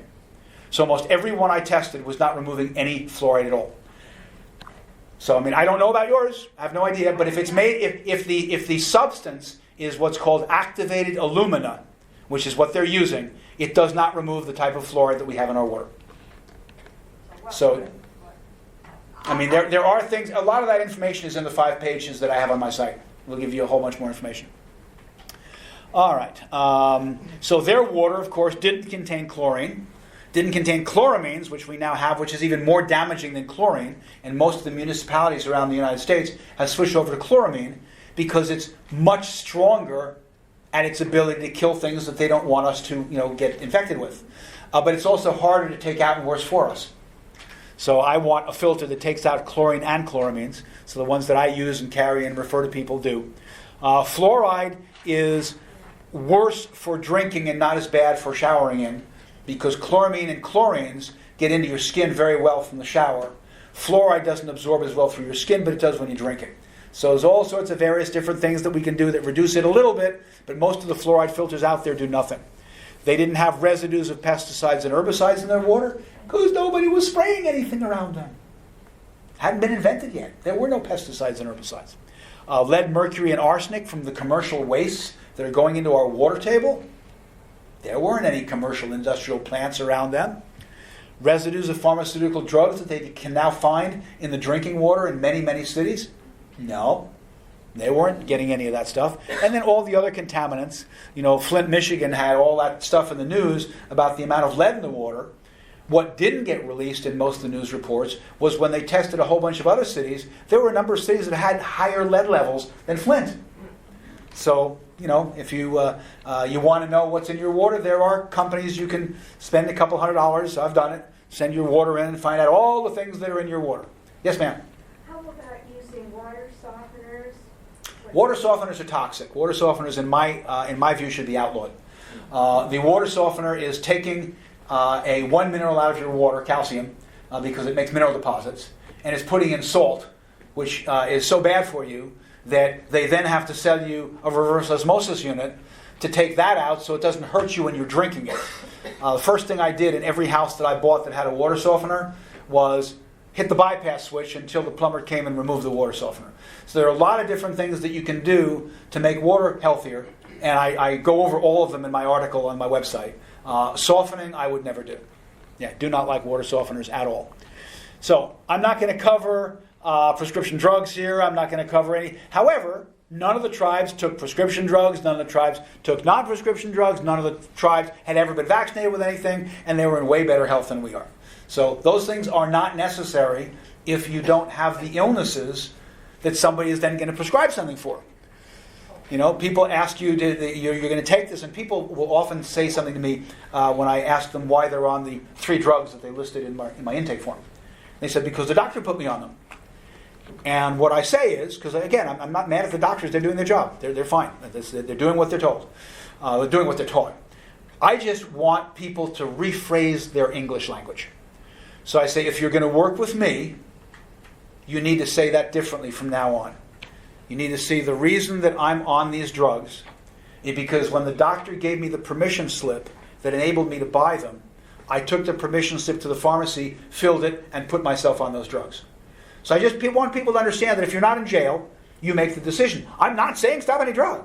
I just don't want people to say the doctor put me on it. Then it's all on your doctor. And I have lots of patients that go online and check side effects and all sorts of different things, and they decide, I'm going to ask some other doctor, do I really need this or whatever? Totally up to you. All I'm saying is, remember, you're given a permission slip, and you're the one that takes the drug. And you may very well need the drug very badly. It may be very important. I'm just saying, he didn't put you on it. You're not in jail. That's all. All right. There's a lot more information on vaccines and all sorts of different things on my website. You can just go take a look at it. Again, davidgetoff.com or naturopathforyou.com. That's the actual site, but I bought davidgetoff.com just so you could put that in more easily, and it just sends you to the other site. Nurses, I am approved by the California Board of Registered Nursing. So if somebody takes my 10-week course on attaining optimal health, or my 6-week course on the use of nutritional supplements, they can get 30 CEUs or 18 CEUs, which they're required to have 30 of every 2 years. And they can either take my course in person when it's given. Price Partners' website lists when it's going to be. The next 10-week course starts in September. Or they can go to CaliforniaRNCEUs.com and they can take them online. I just finally got that up online about a week and a half ago. Yes? Would that work for dental professionals? That's totally up to your dental board. I mean, I haven't gone to all the different agencies because they want me to jump through too many hoops. So, I mean, I have no idea. I teach at a holistic dental college in New Jersey. It's the American College of Integrative Medicine and Dentistry, and they have holistic dentists that want to learn some naturopathic medicine. And so they have a 14-month program that they offer, and they fly me in for each new class for a day and a half to teach all of the diet and nutritional supplements portion of their dental naturopathic class. But you'd have to call up your dental board and say, how do I find out whether a class that wasn't given by somebody that has filled out all your paperwork, can get approved for it? So, for example, I have a nurse in Hawaii, and she said she called up the Hawaiian Nurses Board, and she said, there's a class I want to take in San Diego, which is 10 weeks, 30 CEUs. It's approved by the California Board of Registered Nursing. Would you approve it if I take that? And they wrote her back an email, so she had it in print, saying, yes, if California Board approves it, we will. So, I mean, I'm not going to go to the boards all around the country, but, if they say, if California approves it, we will. So you'd have to ask them. Yeah, don't know. And I'm in the process of getting approval from the California Acupuncture Board for acupuncturists. So since we live in a very non-tribal society, how could we get some of these things that they get? Well, first we need to learn how much of what we know is wrong and how much is correct. Because otherwise you can't make changes if the changes you're making aren't the ones that you need to be making. So it's very, very important. I've got that in bold and in red. And it can be very difficult. Because remember, the World Wide Web is a great place for all the right, all the wrong, and everything in the middle. There are people on the web that have MD and PhD after their name that never graduated high school. They just put it up, all sorts of stuff. So you got to find the people that actually know the correct things. Two of my favorite quotes is, which shows why this is difficult, are that it is impossible for anybody to begin to learn what he thinks he already knows. And it's a very, very, very important quote. You tell somebody something, and they say, "Oh, that's bull. That's totally." Well, how do you know it's bull? Well, I've known it for years. I don't care how long you've known it. How do you know it's bull? Well, I learned it in school. Well, what if the professor was wrong? The professors weren't wrong. That attitude will never get you to move forward.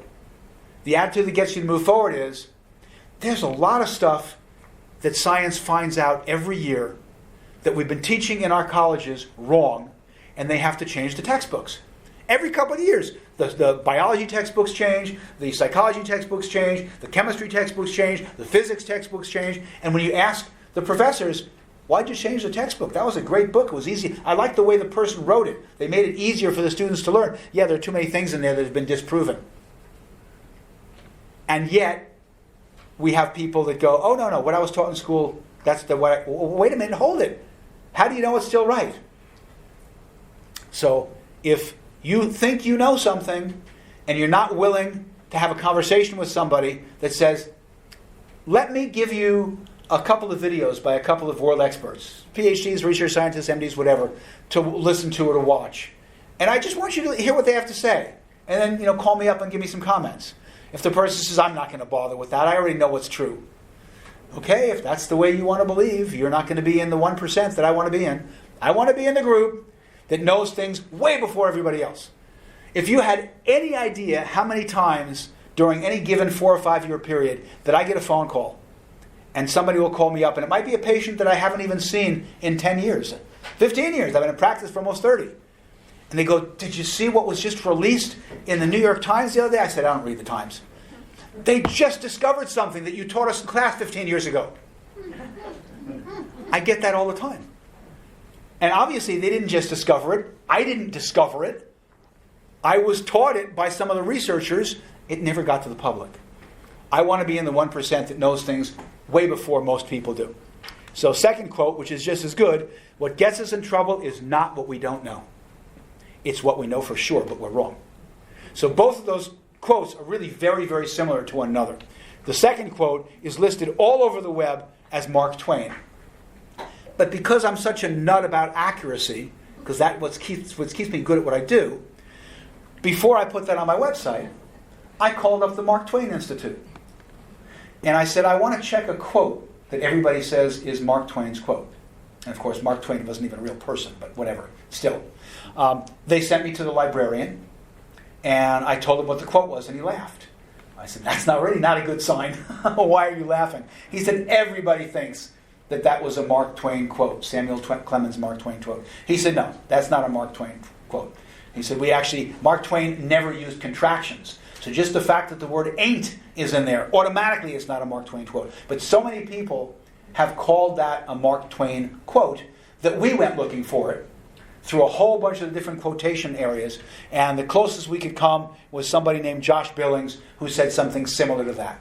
But I try to be as accurate as I can, and that often means not accepting things that have been told to you until you listen to a bunch of experts with equal credentials that have the opposite belief.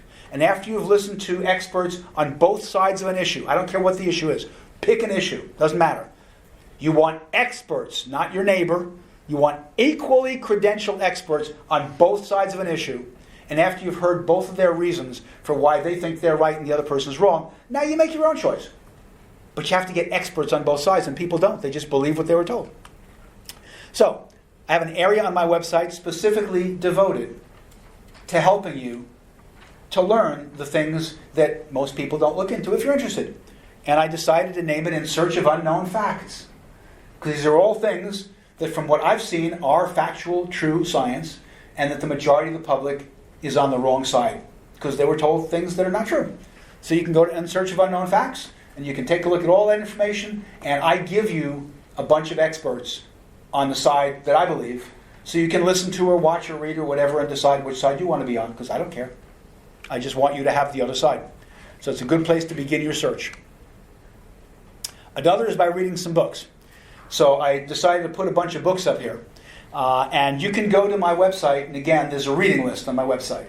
I think the upper right side, I believe, says additional resources. And if you click on that, a menu comes down and it says reading list. And the reading list is gigantic. It just goes on and on and on. It's got different topics in different areas. But the first part of the reading list has just a number of books, and this is most of them I'm going to have up here. The first part of the reading list has a number of books in which the experts are all saying different things. The topics are different, but their knowledge of proper diet and things are all correct. So every time they're talking about some things that somebody in the other book might have mentioned, they're saying the same thing because it's right. So we've got Eat Fat, Get Thin, which is a great book on fats and oils. I don't care if you're already too thin. It's still a good book. He should have named it Eat Fat, Get Healthy. But weight loss books sell. So he named it Eat Fat, Get Thin. It should be Eat Fat, Get Healthy. He did a great job. If after you read that book, which is a normal-sized book, you go, wow, this is interesting. I'd like to read more about the fats and oils research that we've all been misled on. That's the next book, The Big Fat Surprise by Nina Teicholz. And if you put either the word Nina in there or Teicholz, Nina's a little easier to remember how to spell. If you put that into my search box on my website, you'll get an interview I did with her, which I have the audio on the website. A Mind of Your Own by Kelly Brogan. She's a holistic psychiatrist in New York City who will not use any drugs on any patient. Everything is done with diet and supplements. Can we get her here in San Diego? Yeah, that would be nice. Yeah, it would be nice to get... there are a lot of people in different cities and states that I wish we could clone them all and have them all over the place. I got upset with her because she won't treat men. And I wanted to send a friend of mine that lives in New York to her. She said, no, I only treat women. All right, no, she's got plenty of business. But that's a great book. And I believe every single book I have here is also available from audible.com as an audiobook, unabridged, because that's how I read, quote-unquote, a lot of my books, because that's what I have time. When I'm driving anyway, why not be reading a book? The End of Alzheimer's, Dale Bredeson's a medical doctor that did a lot of work on things we can do for memory that the medical profession has never been taught, and he couldn't get anybody to do a study on it.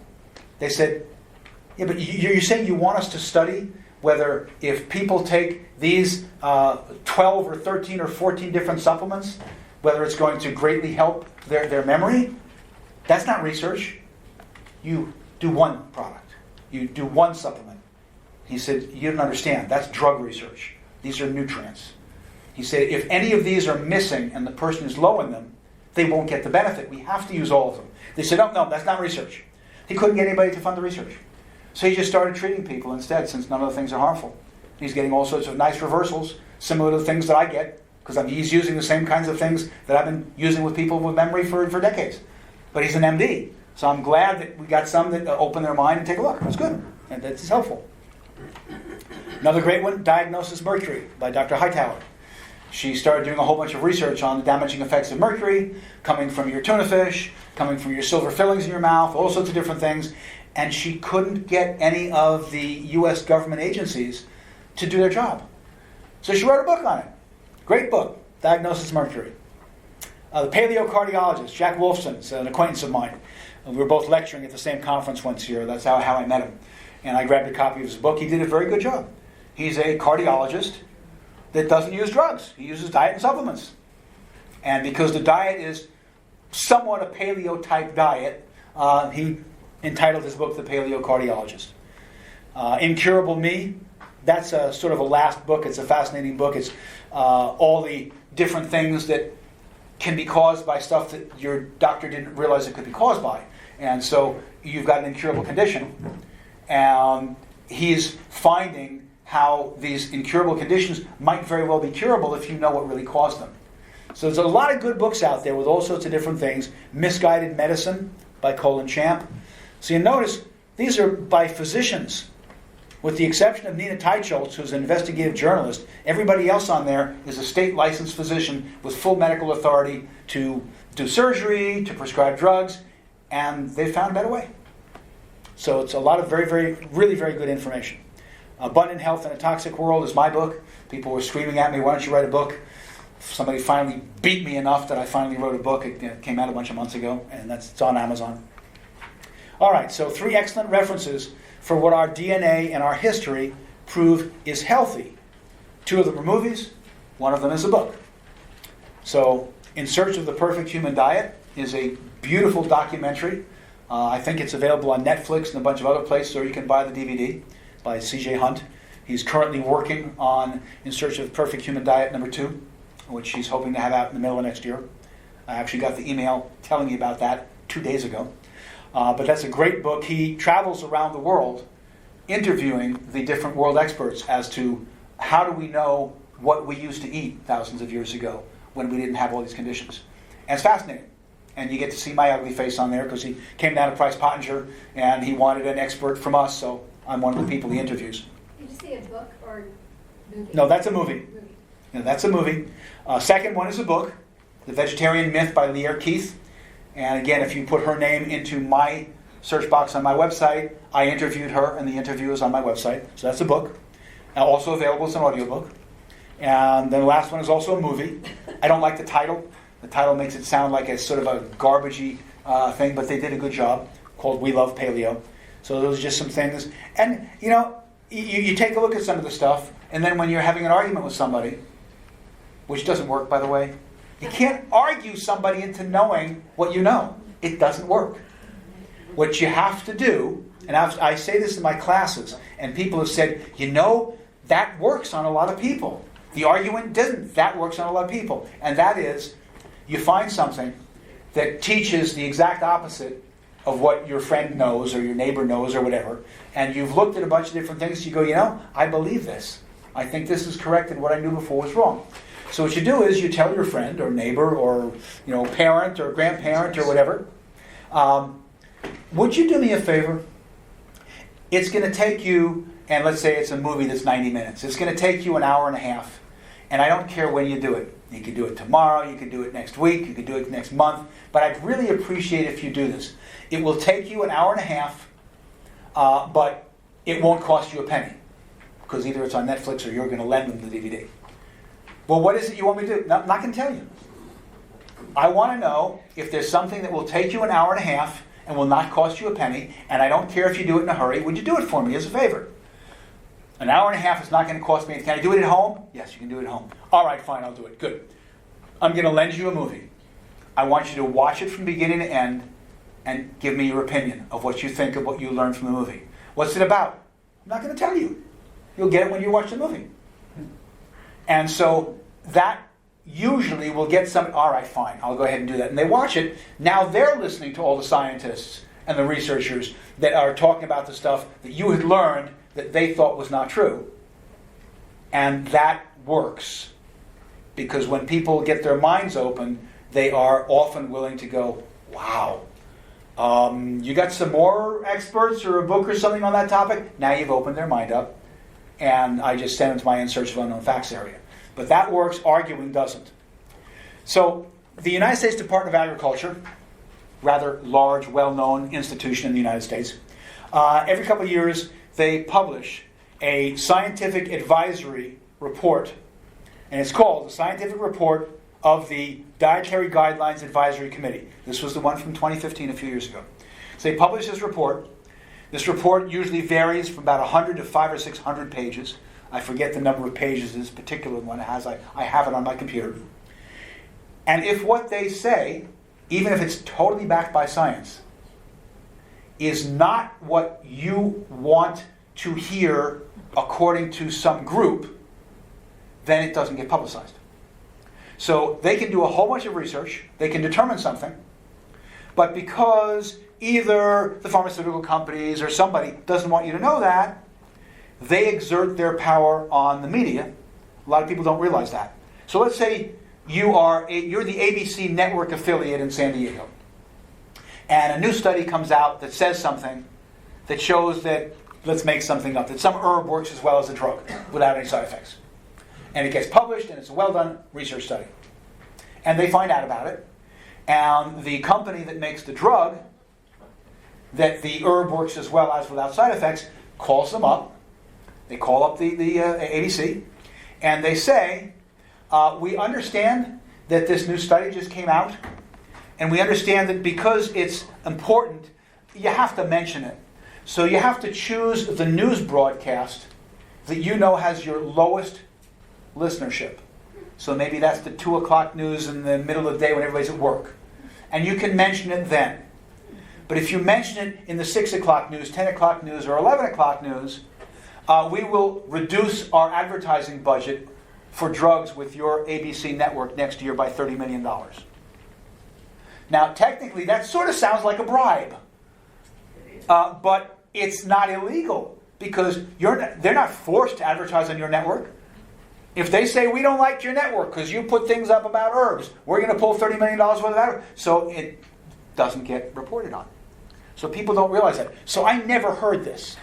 Oh, what do we have here going on here? Let's make that go away.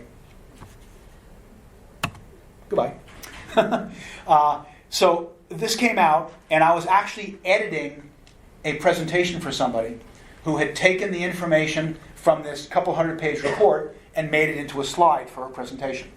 Because in the actual report, and I have the report and I've read this, it's not a slide. She made it into a slide. But she did a good job. So what it says is, 2015 Dietary Guidelines Advisory Committee. This should have been on every single network when this happened in 2015. The advisory report to the Secretary of Health and Human Services and the Secretary of Agriculture. Cholesterol. Previously, the Dietary Guidelines for Americans recommended that cholesterol intake be limited to no more than 300 milligrams per day. Intake, that means in your food. The 2015 Dietary Guidelines Advisory Committee will not bring forward this recommendation because available evidence shows no appreciable relationship between the consumption of cholesterol in your diet and the serum cholesterol in your blood. And this is consistent with all of the conclusions of the American Heart Association and the American College of Cardiology. Cholesterol is not a nutrient of concern for overconsumption. So that comes out by the USDA, and nobody covers it. So they're telling you, eat as many eggs as you want, leave the fat on the chicken, leave the fat on the beef, leave the skin and everything. The amount of cholesterol you eat is irrelevant. Now, we've known this for 25 or 30 years. I've been lecturing on it for that amount of time. But the doctors are not taught it, and the media doesn't get it. Yes? So what do you do when the doctor says, yeah, your cholesterol's high? You might need... Well, obviously, you can do whatever you want. I always have a problem when I'm lecturing at hospitals because I don't want to get them so mad at me that they would never have me back in a million years. However, the research on cholesterol level is very, very, very clear. And what they have found is that your total cholesterol has no relationship to heart disease. And your LDL has almost no relationship to heart disease. But HDL, higher is better. Triglycerides, lower is better. Homocysteine, lower is better. CRP. There's a whole bunch of different things in there. So what I do is I say, go read. Those are a small number of the books that I recommend. And if I had to pick just one or two out of there, Fat and Cholesterol Are Good For You would be a really good one by Uffe Raffenscoff on the left. It's an MD, PhD who I know. Cholesterol Myths, actually, the white one on top, is a fantastic book, but it's been out of print for a while, so you'd have to find it at an out-of-print site online. Lipitor, Thief of Memory is a good one. The Cholesterol Conspiracy has been out of print for a long time. The Statin Damage Crisis is around. That's another top person. And there's a lot of stuff out there that you can read. Are they on your website? They are in the cholesterol area of my website. Okay. Yeah. Just have them read Nina's book. Well, that's true. That's really that's a very good point, Mark. The book by Nina Teicholz, The Big Fat Surprise, goes over all the research studies and teaches you how your doctor was misled. And I really want to phrase it that way because the doctor believes that. Let's be fair. The doctor believes that. But she goes over all the studies, how he was misled or she was misled, because I know a number of women cardiologists, and what the truth really is. She goes over it really, really well. And if you don't want a big book, then you can start with the smaller one, which is Eat Fat, Get Thin, that goes over a lot of the research also. So what did Price discover? Well, that's the book, Nutrition and Physical Degeneration. I've got to put the new cover on there with a slightly different color. The tribes around the world ate differently because it depended on what was available in their area. You got different fish, you got different animals, you got different birds. They weren't all eating the same thing. Only we can eat the same thing around the world. Because we can go to the store and buy the same thing that somebody else has because they're all being shipped by the same manufacturers. The principles of good health remained intact, and that included that family was important, whereas today we're all disjointed. You know, you go to Europe, you're much more likely to have 2 or 3 generations living in one household. Here, parents can't wait for the kids to go out, and the kids can't wait to get away.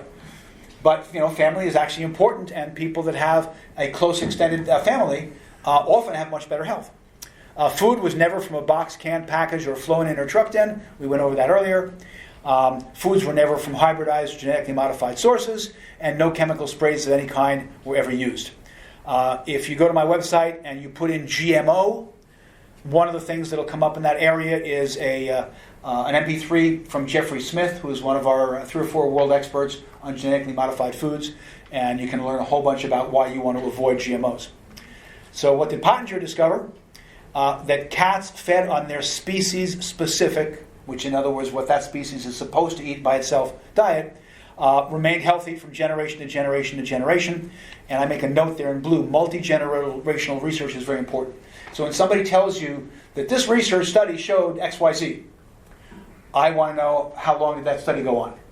Because if the study went on for 10 years, but I want to live more than another 10 years. What happens if between year 11 and 14, 5 things come up that diet is causing?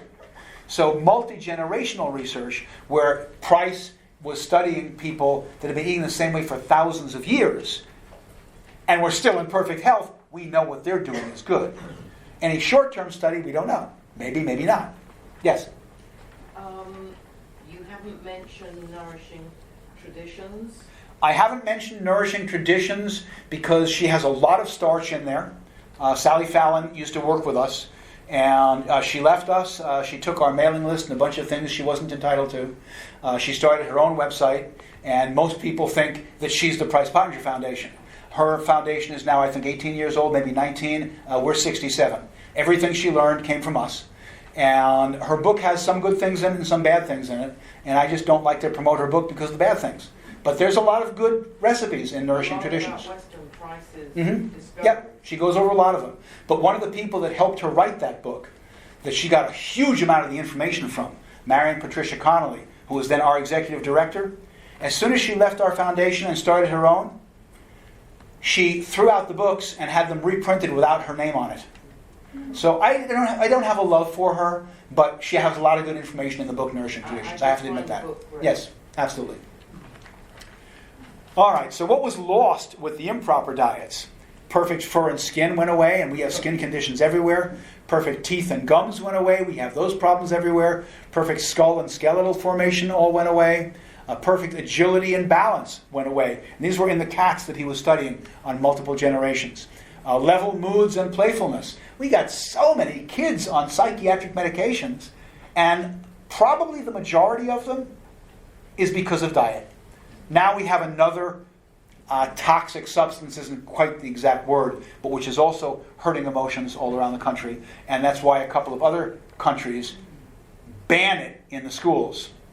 And that's called wireless technologies or Wi-Fi. There's no Wi-Fi in my house. There's no cordless phones in my house. I don't have a cordless cell phone on me. They can call me on my corded phone when I'm at home. Fertility. There were no fertility clinics when I was a kid. It wasn't a problem.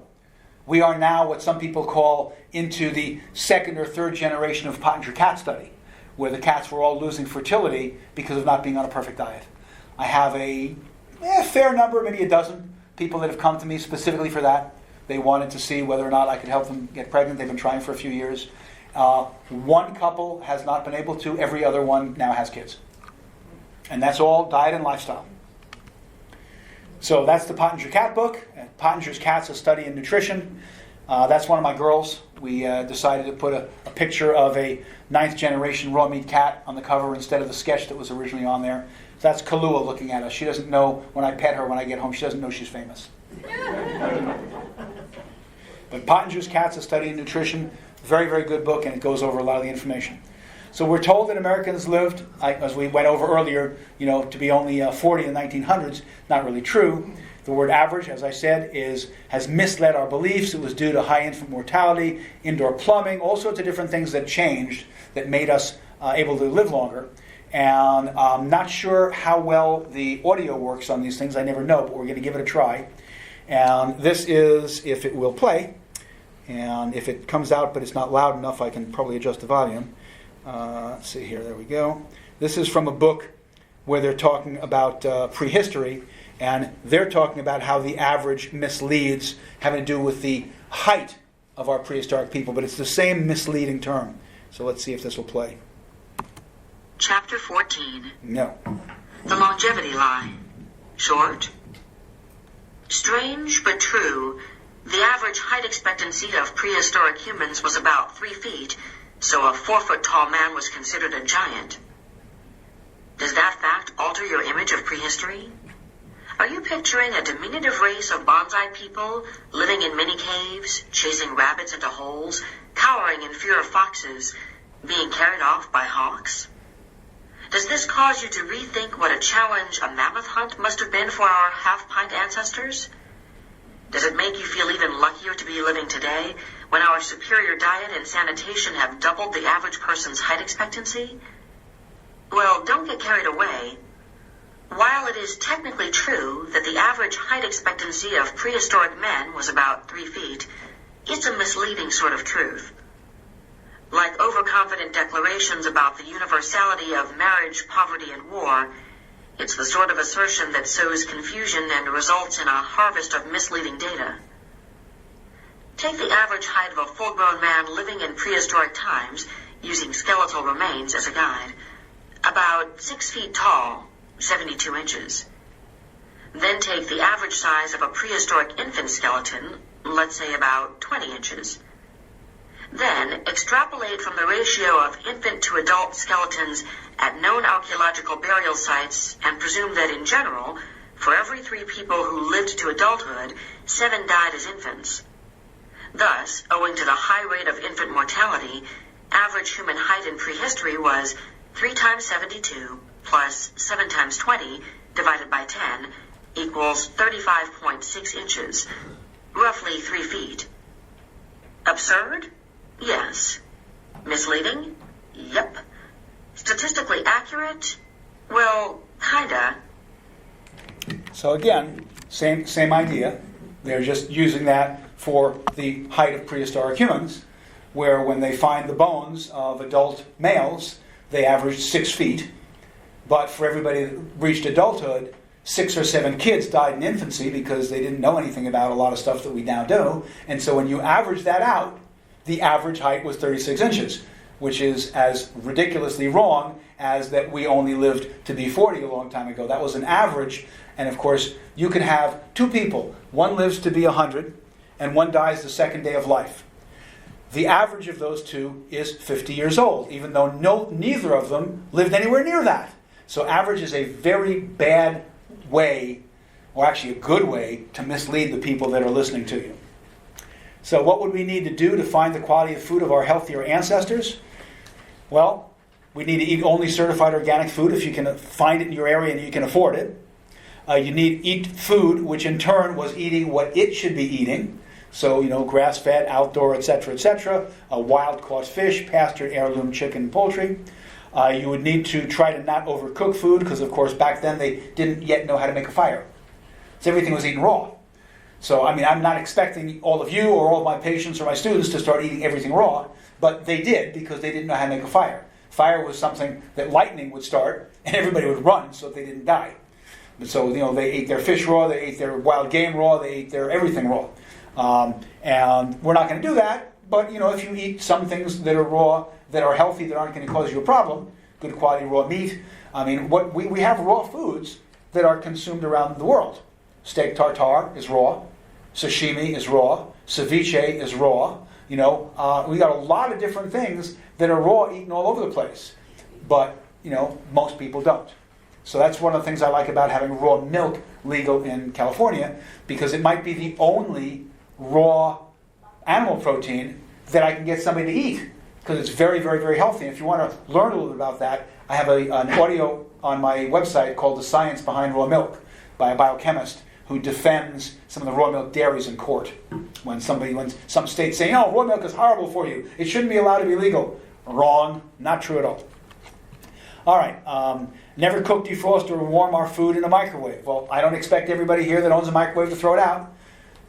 But I was asked to come to Washington, D.C. and present at a conference on the damaging effects to food of radiation and microwave. And I said, I will be happy to take on that role and come and do it, but I don't know what research I can come up with, and I'm not going to make stuff up. I don't do that. And I was actually surprised that there were published research studies showing how the microwaving of food, whether we were warming it, defrosting it, they defrosted some blood. Somebody never should have done it. It was defrosted that way. They killed somebody. They defrosted some breast milk. They almost killed an infant. So now they're told they're not allowed to use microwaves for doing any of those things. But did that hit the mainstream so people knew that it changed those foods so much that it could almost kill somebody? Of course not. That would hurt the microwave industry. So I don't own a microwave. Try not to drink water that contains chlorine, chloramine, and fluoride if you can avoid it, or as low in any of those as you can. Drink less carbonated beverages, and drink less water that has a pH of below 7, because most natural waters are 7 and above. That has to do with its acid-alkaline balance. And I don't want to make it alkaline by running it through a machine, because that's not the way nature makes things alkaline. You can make it alkaline by putting some minerals in it. That's the way nature makes things alkaline. And carbonated beverages are always very acid. And of course, most carbonated beverages are loaded with either sugar, which is toxic, or they're loaded with an artificial sweetener, which may be more toxic. Would that include like the Perrier water? Well, Perrier water doesn't have any sugar in it, and it doesn't have any artificial sweeteners in it. So its only problem, so to speak, is that the carbonation makes it acid. Otherwise, it would be one of the healthier waters. It's just acidic because of the carbonation. There's also a soda on the market in the health food stores called Zevia, Z-E-V-I-A. I would say try all the different flavors, find the one you like, that's sweetened with stevia. And even the people that say, I don't like stevia, they tell me, yeah, I tried 5 or 6 flavors, and the black cherry was delicious, or the cola was delicious. Now you've got something that's not sweetened with either an artificial flavor or a toxic sugar. Yes, ma'am? You talked about alkaline, but does the water, the whole house filter, how does that affect alkaline? Is that The filters that you get, whether it's a whole house filter or whatever, usually do not change the pH. They just pull stuff out. So it's the pH of whatever your municipality is giving you. So alkaline is good. Alkaline is good, right. You can add a couple of drops of a liquid mineral. Trace Mineral Research makes liquid minerals. You put a couple of drops in, that brings the alkalinity up a little bit. What water do you drink? I've got $5,000 worth of water purification equipment on my house. So, yeah, my whole house. So, I mean, my water goes through 2 gigantic tanks full of bone charcoal. Then it goes through a crystal blue unit, which I talk about in the article on my website. And so by the time it's finished, I'm getting the best quality water I can get. So, more facts on long-term health. Sweet Misery, A Poisoned World, and Sweet Suicide are 2 movies. One of them is on the harmful nature of aspartame, otherwise known as NutraSweet, Equal, Crystal Light. And the other one is a movie on the harmful effects of sugar. Those are 2 very, very good ones. The last one is a book with a very appropriate title, While Science Sleeps, A Sweetener Kills. And the entire book is written by a food industry chemist, and it's all on aspartame. So again, these are just things that people can read, but the stuff I've got up there, I would never consume. Aspartame, NutraSweet, Equal, Crystal Light, Sucralose, Splenda. Artificial sweetness, if you had to make this in a lab, it never existed on the planet Earth. Probably I don't want it in my body. Yes?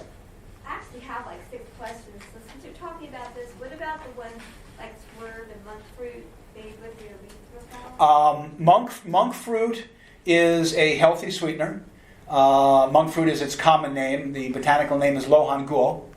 And it's a Chinese fruit that has some chemicals in it that naturally exist in the fruit that are, if you purify them, 200 to 300 times sweeter than sugar, and that don't cause issues.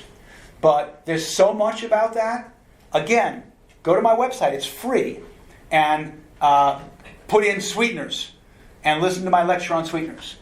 Put in starches and listen to the lecture on starches. Because we don't have time to go over as much as I'd like you to learn, but it's all up there for free. Can I ask you another question? Yeah. Probiotics, coffee, flu shot, keto diet, cancer prevention. Probiotics are good for you, and some are better than others, but I don't have time to go over the lists. I don't talk about vaccines in hospitals. They get mad at me. That information is all up on my website, and you can listen to a whole bunch of different things. The flu shot has almost never been shown to be effective, but again, that's not enough information. Go listen to a bunch of the experts on that, not me. What was some of the other things in there? The keto. Keto diet is a short-term diet, which is fantastic for most people with cancer, diabetes, dementia, and resistant weight loss. But there are no civilizations around the world that we have found that ate ketogenic, because there isn't that much fat in nature. So I can't recommend it as a long-term diet for everybody. Whereas paleo, I might be able to, but it just depends on how you're doing it. Cancer prevention if you had cancer and chemo. Cancer prevention, go to my website, go to the cancer area. And I've got something in there that says cancer brochure. I've got something in there that says if you have cancer, that goes over a whole bunch of that. Plus, I have a DVD called Cancer, Your Doctor's Lack of Knowledge Can Shorten Your Life. And you can go to my the video website, and I think for $12.95 you can rent the rights to watch that video for 2 hours. Yeah? Can you just tell us again why you don't have Wi-Fi? Why I don't have Wi-Fi? Because wireless inflames the body 24 hours a day, 7 days a week. So wireless increases your risk of every autoimmune disease, cancer, and dementia. They now have a study which showed that a whole bunch of people got multiple breast tumors because they kept their cell phone in their bra. They did a study on sperm count and sperm motility, and they found a massive decrease in sperm count and sperm motility from men that carry a cell phone either on their waist or in their pocket, which started to get better after they'd had it off for a couple months. None of this is being released to the public. The research is very good research. Go to my website, click on the area that says wireless technologies. Listen to a whole bunch of the experts that are going over it. But these young people are working in their office. That's right. 8-10 hours. That's right. Absolutely. In a couple months, I'm going to be attending the first international conference on EMFs that's in the United States. The others have been in other countries. If you want to take a look at it, the website is emfconference.com. I will be up there listening to what things they have to say that are going to get me even more upset than I already am. So we mentioned this, the old cemeteries that people were finding people were living much longer than they thought. We're not really living longer. It's just that we are not having as many people die at young ages. So a lot of the experts are saying that we've now traded our long-term health with chronic diseases. So in other words, somebody will do something and it will massively increase your risk of chronic diseases while it's supposed to be increasing your length of life. But if you're having a chronic disease all your life, it's not worth it. And so there's a lot of information on that. What we've done for convenience, chemical cleansers, toxic hand sanitizers. I mean, if I'm going to put a hand sanitizer on, which I don't, I never have, but if I'm going to, it's going to be essential oils. It's going to be some of the essential oils that are antibacterial. Wi-Fi, cordless phones, Bluetooth. Last line on the slide. Health is not convenient. I will never say health is convenient, but the wireless area of my website will give you a whole bunch of stuff. My favorite lab test is the cardio ion panel. They test all sorts of things. They test your vitamins, they test your minerals, they test your essential fatty acid, they test your amino acids, and you find out whether things are out of balance. So very, very often, if I'm working with somebody for 6 or 8 months, and we're way, way better in lots of areas, but a couple things haven't moved yet, I might possibly recommend that we get the Genova Cardio Ion panel and take a look at that. It's not an inexpensive panel, about an $800 panel, but they're testing dozens and dozens and dozens and dozens of different things. I've had a couple of doctors that have looked at the results of the ion panel that their patient, that we shared, brought in, and the patient comes in there to his or her next meeting and says, "Yeah, I showed my doctor the ion panel," and he said, "I didn't know you could even test for all those things." It's not taught in medical school. So, like I said, that's not surprising at all. Jeffrey Bland had a quote where he was teaching a class on nutritional biochemistry, and one of the students in his class, a pre-med student, said, "Dr. Bland, would you teach us something about vitamins?" And he said, "You don't need vitamins. If you eat a well-balanced meal of adequate calories, you've got plenty of vitamins." And he said, "Come on, teach us something about vitamins. Just something." And he said, "Fine, next week we'll teach about vitamins." So he went into the biomedical library in order to pull a couple of research studies that had proven what he was told in his bachelor's, master's, and PhD program, which was that if you eat well-balanced meals of adequate calories, you don't have any deficiencies. He found a number of studies that were designed to look at that, and every single study found every single person had multiple deficiencies in multiple nutrients. They never found anybody that didn't have deficiencies, no matter what their diet was. So when somebody says, if you eat well, you don't have deficiencies, ask them to give you the research. I'm a little more forceful. I say, $5,000 bet says you can't find the research that proves that. Then they back off a little, because if I'm willing to bet $5,000 that there's no such research, maybe I know something they don't. Let's see. There ought to be regulations requiring that the food that the plants have been given, the nutrients and the water and everything, are things that will help us. Because when you buy something in the store, let's say a vegetable, there's no requirement that it be given the type of nutrients that will make it good for us. They're feeding it as though it was an ornamental that you had flowering out in your garden. But it's not, it's a food crop. And it would be nice. My food pyramid is up on my website in living color. You can print it out. And when you print it out, unlike this screen, it will be in crisp focus type, so you'll be able to read it. Every year I teach a 10-week course called Attaining Optimal Health. It's taught at the Price Pottinger Foundation. It's almost given away. It's like $100 for the 10-week course. Or for people around the world, you can get it online, but then it's about $300. Information on the foundation is at PPNF, which is Price Pottinger Nutrition Foundation.org. Like I said, my course can also be rented. You just click the green banner on my homepage. I actually taught this course in Grossmont Hospital at their main auditorium for many, many, many years. Then they were doing a whole bunch of construction, and nothing was being done in there anymore, and so it left. I started teaching it at Price Pottinger. Always remember that new or different ideas in research and important discoveries often have a tremendous problem getting to the public, because the people that want you to believe what we've always believed are still out there trying to do that. Experts don't like change, especially if it proves they're wrong. Their textbook has to be rewritten. They don't like that. So things stay the same way over and over and over again. Read some of the medical articles in the cholesterol area of my website. There are a bunch of articles there. My In Search of Unknown Facts area has a whole bunch of stuff. Galileo and Copernicus discovered that everything doesn't revolve around the earth. They got thrown out of the Catholic Church for blasphemy. Ignaz Semmelweis, medical doctor, discovered that there were things smaller than we can see.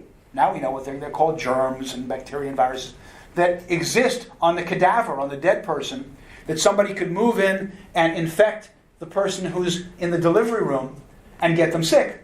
And so he made all the doctors in his hospital wash their hands before the delivery, and the infection rate and problem with his deliveries dropped down through the floor. They kicked him out of the medical profession because that meant that doctors were getting people sick. Well, yes, sort of. I mean, they were transferring germs.